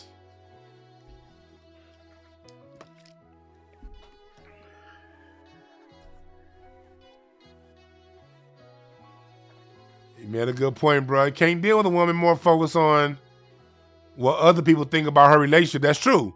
See, a lot of these relationships that a lot of the advice that brother's giving, like Kevin Samuels, he's giving advice for a relationship that looks good on the ground. He's giving advice for people, to women who want to get in a relationship that they can stunt to their female friends about what they got. Question, are you in a relationship to stunt on other people, or do you want to be happy? And I once heard Kevin Samuels say months ago about, damn happy. Happiness has nothing to do with it. Okay. That's what you believe. You get what you believe, what you attract. If you believe happiness has nothing to do with it, then okay. You won't get it. Happiness definitely plays a role in a relationship. And happiness can go in and out. Of course, we all know happiness is emotions like that are temporary. They can change at the drop of a hat. But we're talking about overall. Do you like who you spend the most time around? Do you really fuck with that person or not? If you don't really fuck with them, why are you with them? And I don't want to hear all this impossible shit. When I go visit my sister, I go into a happy home with 2 happy, well-adjusted children. When I go to my parents' house, I go into a happy home. When people come up, the first thing people say who was invited over to my house when I have a fight party, what's up, Larry? When people come over to my house, the first thing they say is, it feels good in here. One of the biggest compliments I got about a year after we got married, my wife's mom came over and said her mom and her aunt, I love her aunt, I love her mom and I love her aunt so much. When they both said, when they came into our home and her mom and both her aunts said, this home feels good, man, you don't know how good that felt. And I was struggling financially at the time too. I was on a job, I wasn't making shit. I wasn't making shit. I was making enough to do my part. And when her family came over and said that they liked and felt the energy of my home, it didn't get no better than that. So when I go around listening to men say that happiness isn't a part of the equation, they're flat out lying to you. Period. Point blank, end of story. They're lying to you.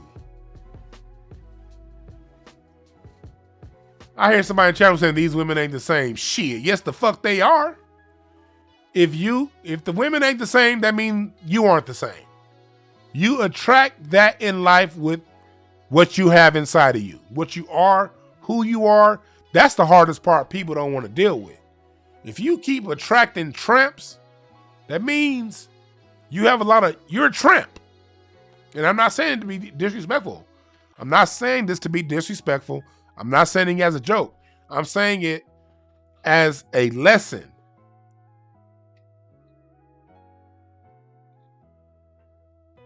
If you're a tramp, you can fix the tramp within you or become okay with the tramp that's in you and be okay with the tramps you attract. What's up, D Spears? Hell yeah, my wife went to Westchester too.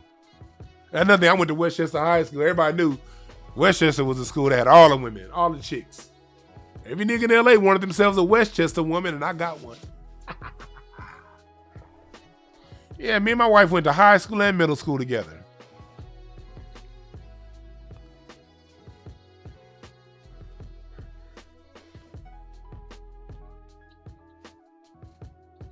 Good women are still here.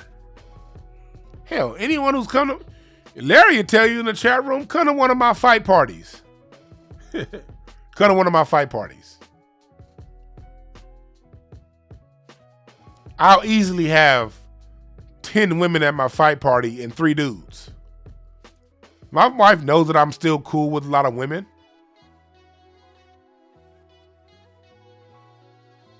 And there's some cool ass women too. And some of these women will be good for some of you fellas out there. I know it's good women out there. But a lot of times men be on some bitch shit. What I'm talking about, Kevin Samuels turning men into bitches.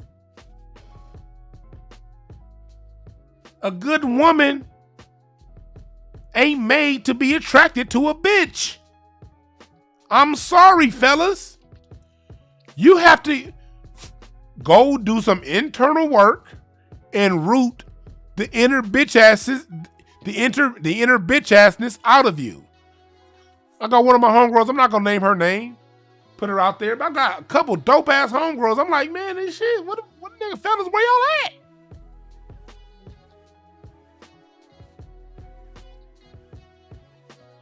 Where y'all at? There are plenty of good women out there. God didn't stop making good women. But as a man, you have to know yourself. Or if you don't know yourself, be on the path. Be on the journey to know yourself. Know what you can take. Know what you can't take. Know who you are. Because that's exactly what you're attracting. If you want to change what you're attracting, you got to change what's in you. That goes for the men and for the women. Stop crying like bitches. This whole black manosphere thing, I'm tired of it. I didn't even know about the black manosphere 2 years ago. I just started hearing about it about 2 years ago. I didn't even know this shit existed until like the late 2019. So I started listening. I spent a lot of 2020 and 2021 listening to different cats in this quote unquote black manosphere. And let me tell you the conclusions that I've drawn from this quote black manosphere. What I've drawn is the majority of these cats don't know if they men or don't know if they want to be women. And I'm not talking about gay or straight or bisexual. Has nothing to do with, I'm not talking about sexuality. I'm not going to cast any aspersions on people's sexuality. I'm talking about behavior, actions. The black manosphere is full of whiny, bitch-ass men. And I'm not talking about any one particular person. I'm not calling Kevin Samuels this. I'm speaking from a point of view of respect. I got respect for old boy. I'm not going to disrespect him. He's speaking from his experience. Just like I'm speaking from mine. But when I read the comments and I listen to the people consuming this information day in and day out, it's a whole bunch of whiny, bitch-ass men. And let me tell you something, fellas, a good woman is not made to attract to that. If you're a whiny, bitch-ass man, guess what you're going to attract? A whiny bitch for a woman.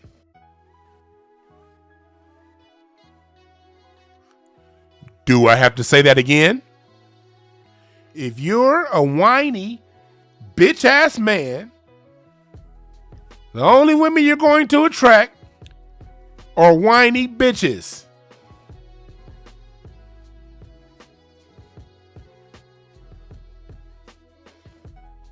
If every woman that you get attracting out there is a whiny bitch, check the whiny bitch within you, fellas. And I'm saying this because you can fix it. I'm not saying this to down people. Fellas, ladies, you can fix it. You're not too far gone to where you cannot fix it. We're all on this planet trying to be the best person that we can be, man. Nobody got it all. It's still parts of the relationship game that I don't have all the way down, that I'm still trying to fix as a married man. I'm not done with myself.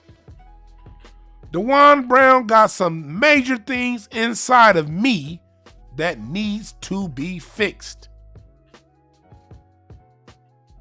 to continue in a good relationship. I'm always on the path of fixing myself. We should always all be on the path to fixing ourselves. You gotta fix yourself. But the hardest person to face in life is yourself.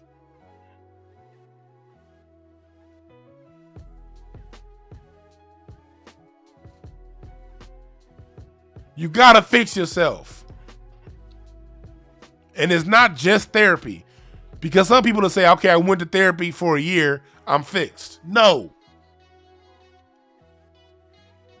It's therapy, and then when you leave therapy, you apply what was said in therapy to you. See, a lot of people go to therapy and they treat that shit like church. That was a good message. Now I'm going to go back to being me. No. No. You get that message and you do something about it. And both people in the relationship should be on that vibration.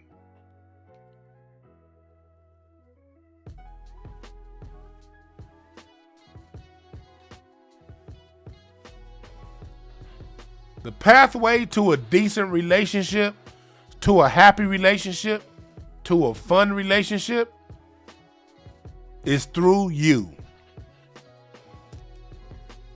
That's the path.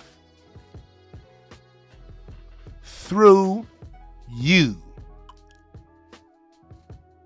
Internally. Who am I when no one's looking?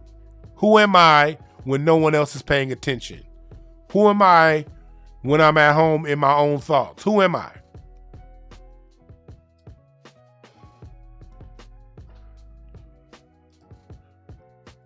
We've been here 2 hours. God damn, I didn't know I've been on that long. I wanted to start taking phone calls at the hour and a half mark. I don't want to be on this long. Well, let me go ahead and take a few phone calls. I'm gonna take a few phone calls. Not many, but I'm gonna double back on this topic. I'm gonna double back on this topic, and we're gonna talk about this because I want to help. I want to help. I really do. I really want to help. I really want to help.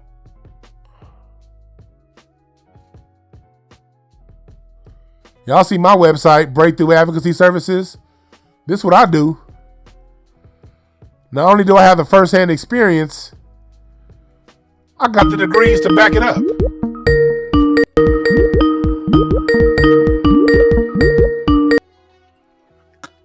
What's up, caller? What's your name? Where you calling from?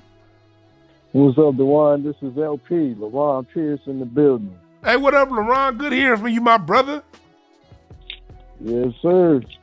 Yeah, I was watching the whole thing. I'm actually at Morse Media doing the show right now, and I'm actually just listening, man, just soaking up all the knowledge, man, because I've been getting a lot of advices with people that were like single or taken, but not like married men.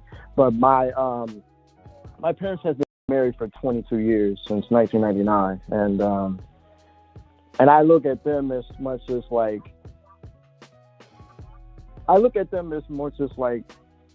role models. And they've been role models to people, because like a lot of people look up to, especially my mom, because she was very inspirational in my life, and she like motivated a lot of people, and even with my sister as well. So yeah, that's how it is, man. Yeah, man. I'm glad you said that, because it is good. It may not be your direct parent or your direct grandparent, but there's somebody in your life that you can look to. It's best to look to those people than it is to run to the internet with listening to people that's trying to sell you something. Mm-hmm. Yeah, man. But thanks for calling in, brother. Yeah, you're welcome anytime. That's my man, LaRon. I used to have this show I used to do at Morris Media with my boy Mike Robertson.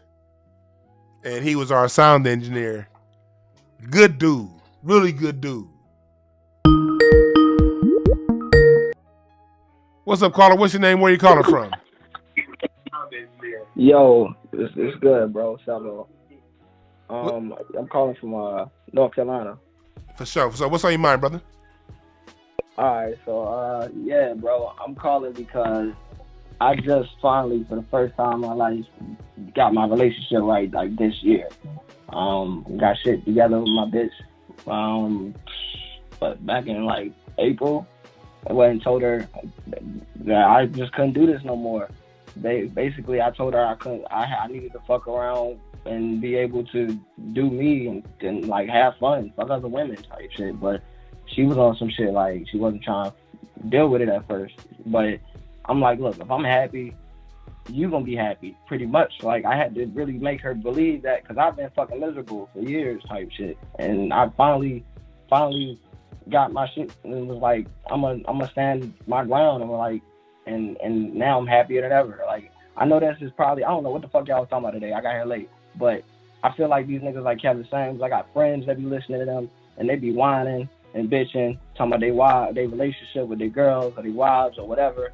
And I'm like, yo, they don't gotta be like that, yo. Like, these niggas is really not putting themselves first. And like, my thing is, yo, you gotta start living for you, and you gotta be willing to say fuck that relationship. If you know you're not happy, you gotta be willing to stand on that shit and say, look, this is what I want.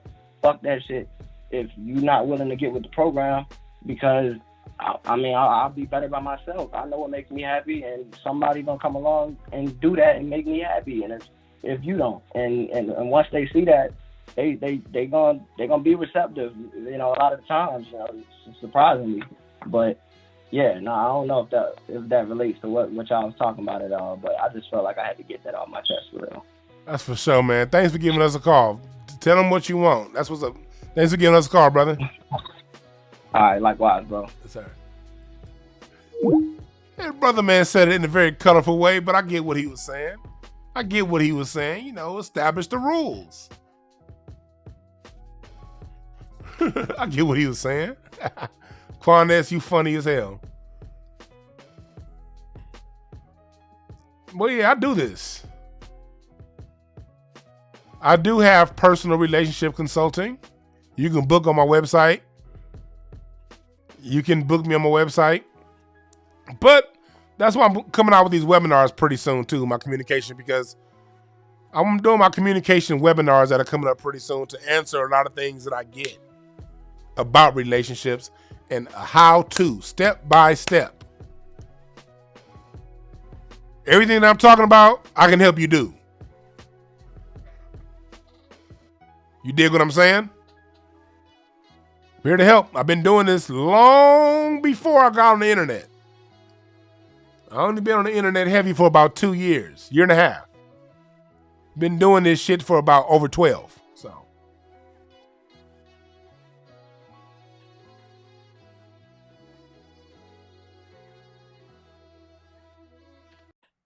Somebody said Corey Holcomb's son. Y'all funny for that. Y'all niggas stupid. Oh shit! I thought the call back. Caller who just called in. I went to go answer your call and you hung up.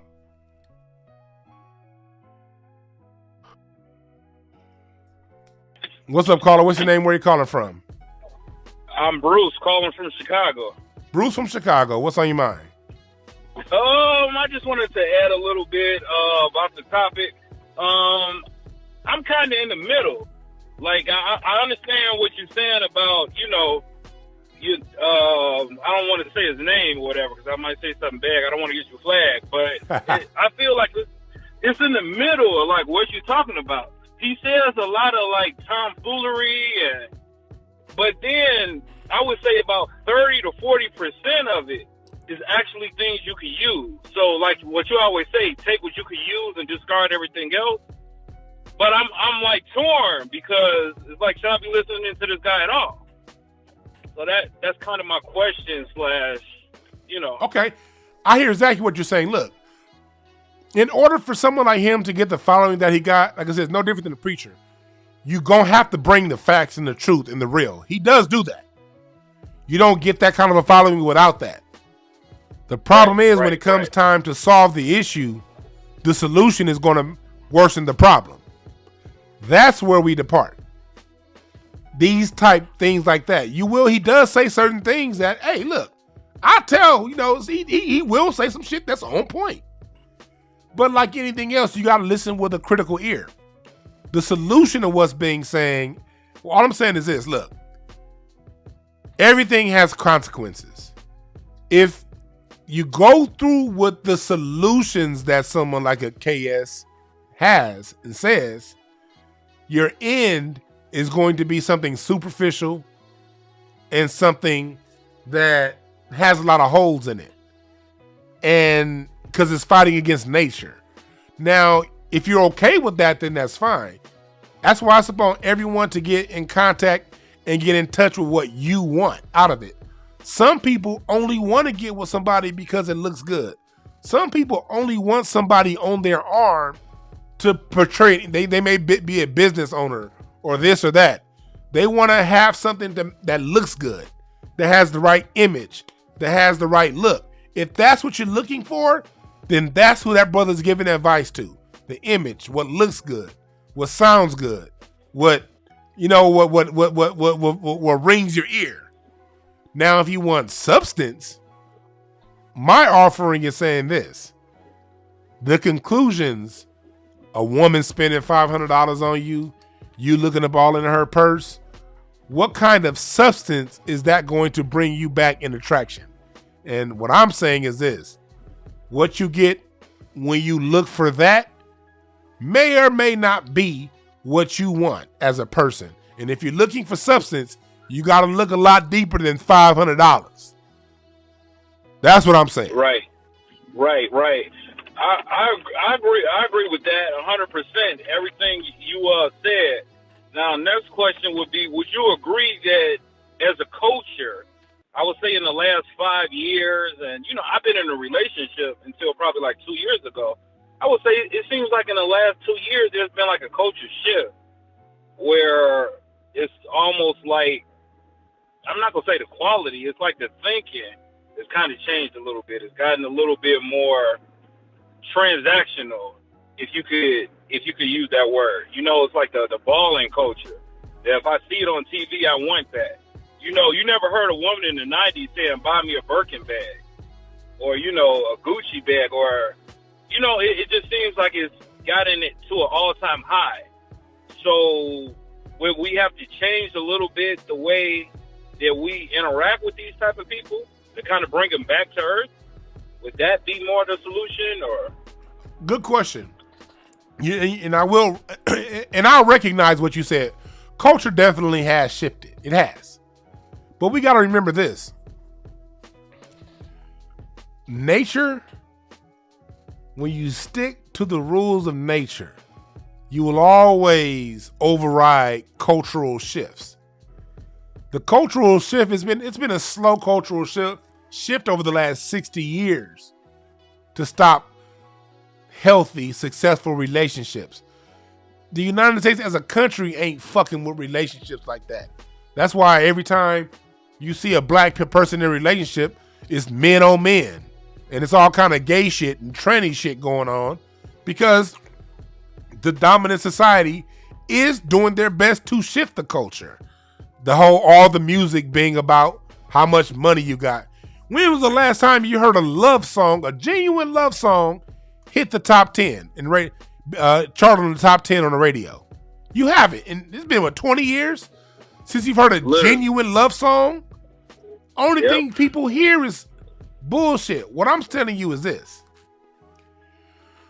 When you stick to being a man, when you stick to that, you will attract, and all that cultural shifting bullshit nonsense, you will, because there's still women out there looking for it. It may take a little longer, but you'll get it.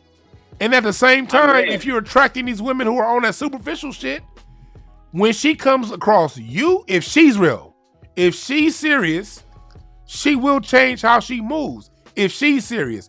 If she don't, she ain't. Leave her the fuck alone. That's all I'm saying. It's better to be single. It's better to be single. It's better to be single and keep working on you than say, I want to be with somebody, and then you, like my dad said, now you in love with a bitch you can't stand. Now you got kids and divorce. Now it's going to take a whole lot of work to get rid of her ass. It's best to recognize that early and move on, because there's women out there who will attract to what you putting out. That's all I'm saying. Nail on the head, brother Dwan. I appreciate you, man. Appreciate you, brother. Thanks for calling. All right, B1. B1. See, that's why when we talking about relationships, black people, like Claude Anderson says, we are unique, exceptional people who have unique, exceptional needs, who've gone through unique, exceptional experiences. You cannot talk about relationships from the without considering, amongst us as black people, without considering all the hell we've gone through. What's up, caller? What's your name? Where you calling from?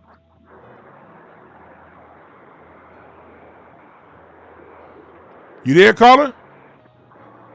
Or Hello? did you? What's up, caller? What's your name? Where you calling from? Hey, this is Ray Cluzo and Raw. I've been in the chat for a little bit, and I'm calling from Tustin, California. Tustin? Are you the only nigga in Tustin? What's up? The only one, man. I just want to say, number one, I appreciate your show, man. You're coming with some real intellect, some real, deep-seeking knowledge, and, figuring out the root to not just problems, but to, having some real solutions. And I think that's the biggest thing that I want to focus on in my own life, is just, look for solutions rather than just, point out the problems.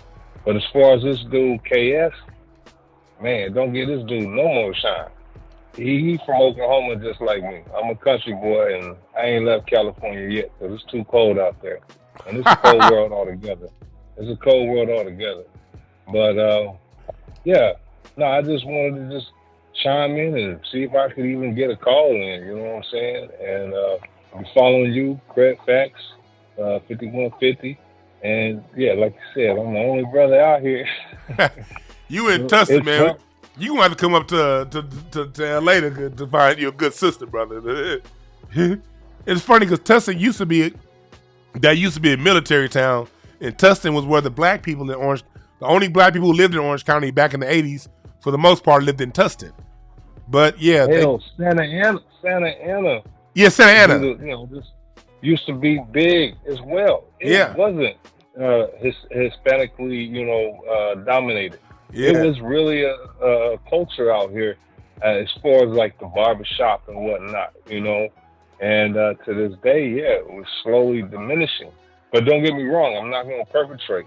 I'm mixed, you know what I'm saying? My mom is from Ireland, my dad from Oklahoma, and but this is where my spirit and my energy has drawn me to, and it's definitely what I choose.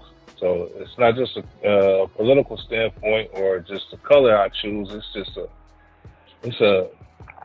mantle that I'm gonna hold. You know what I'm saying? And I'm gonna do that for my son as well. You know. But again, I just want to say I appreciate you, man. You really, really, really helped me out a lot without just, me having to do anything other than just listen. So salute to you. Salute to you, man. Thanks for calling in. I appreciate that. All right, man. He said something critical right there. I'm glad he said that. You're attracted who you're attracted to. Everyone has their own sets of experiences. You can't base your relationship, what you want in a relationship, or who you're attracted to based on what other people say is right for you. You have to get in touch with yourself, in contact with yourself, and be 100 with you. That's what you'll attract. But I'm about to get off here, y'all. I got a flight tomorrow to get out to Austin because Craig Facts Live will be in Austin this weekend. Craig Facts Live will be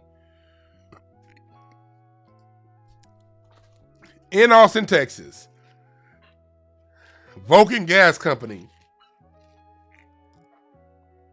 December 10th and 11th. 4 shows. And I'm going to come to y'all again live when I get to Austin. I'm going to do it live from my phone or from my laptop. And we can talk about this some more. But yeah, I see y'all. I saw y'all replies, what y'all want. If there's anything, any parts of relationships that you want me to touch on, email me, hotepish@gmail.com. And I will take some of the things that you guys want to talk about and create shows around them. And we can do a Q&A, live Q&A type shows. Again, I'm not in this for the money. I'm in this because I do this.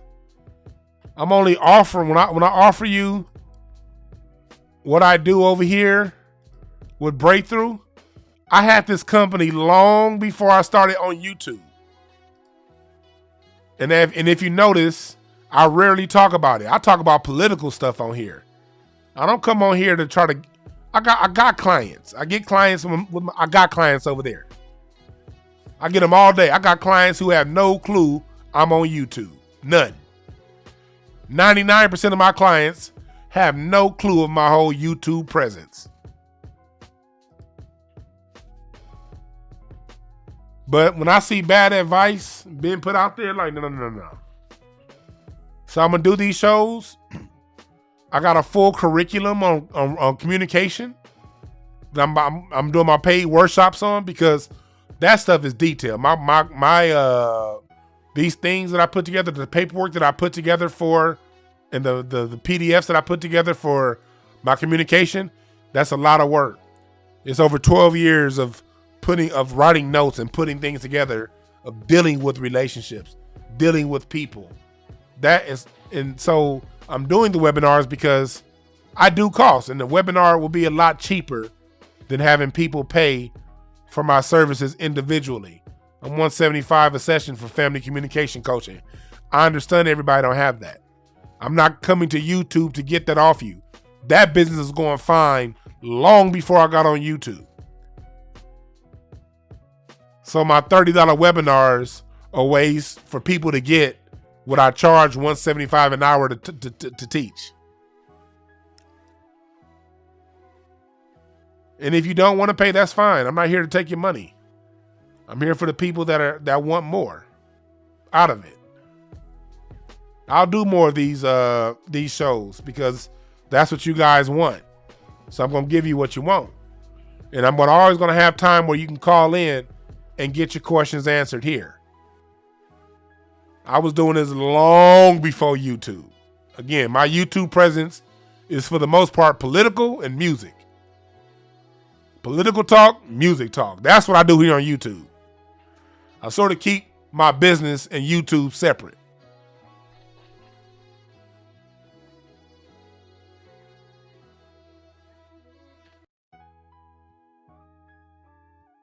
But I'll thank y'all for joining me. And like Quanez said, that's my email address, hotepish@gmail.com. Email that. Any relationship topics you want me to cover, email that and I'll do it on here. Okay? Meet us in Austin this weekend. And remember this, there are no perfect messengers. Me especially. I ain't perfect. Hell no. But there are perfect messages for those who are willing to pick up the game. Ain't no perfect messengers. Only perfect messages. My name is Dwan B. We out.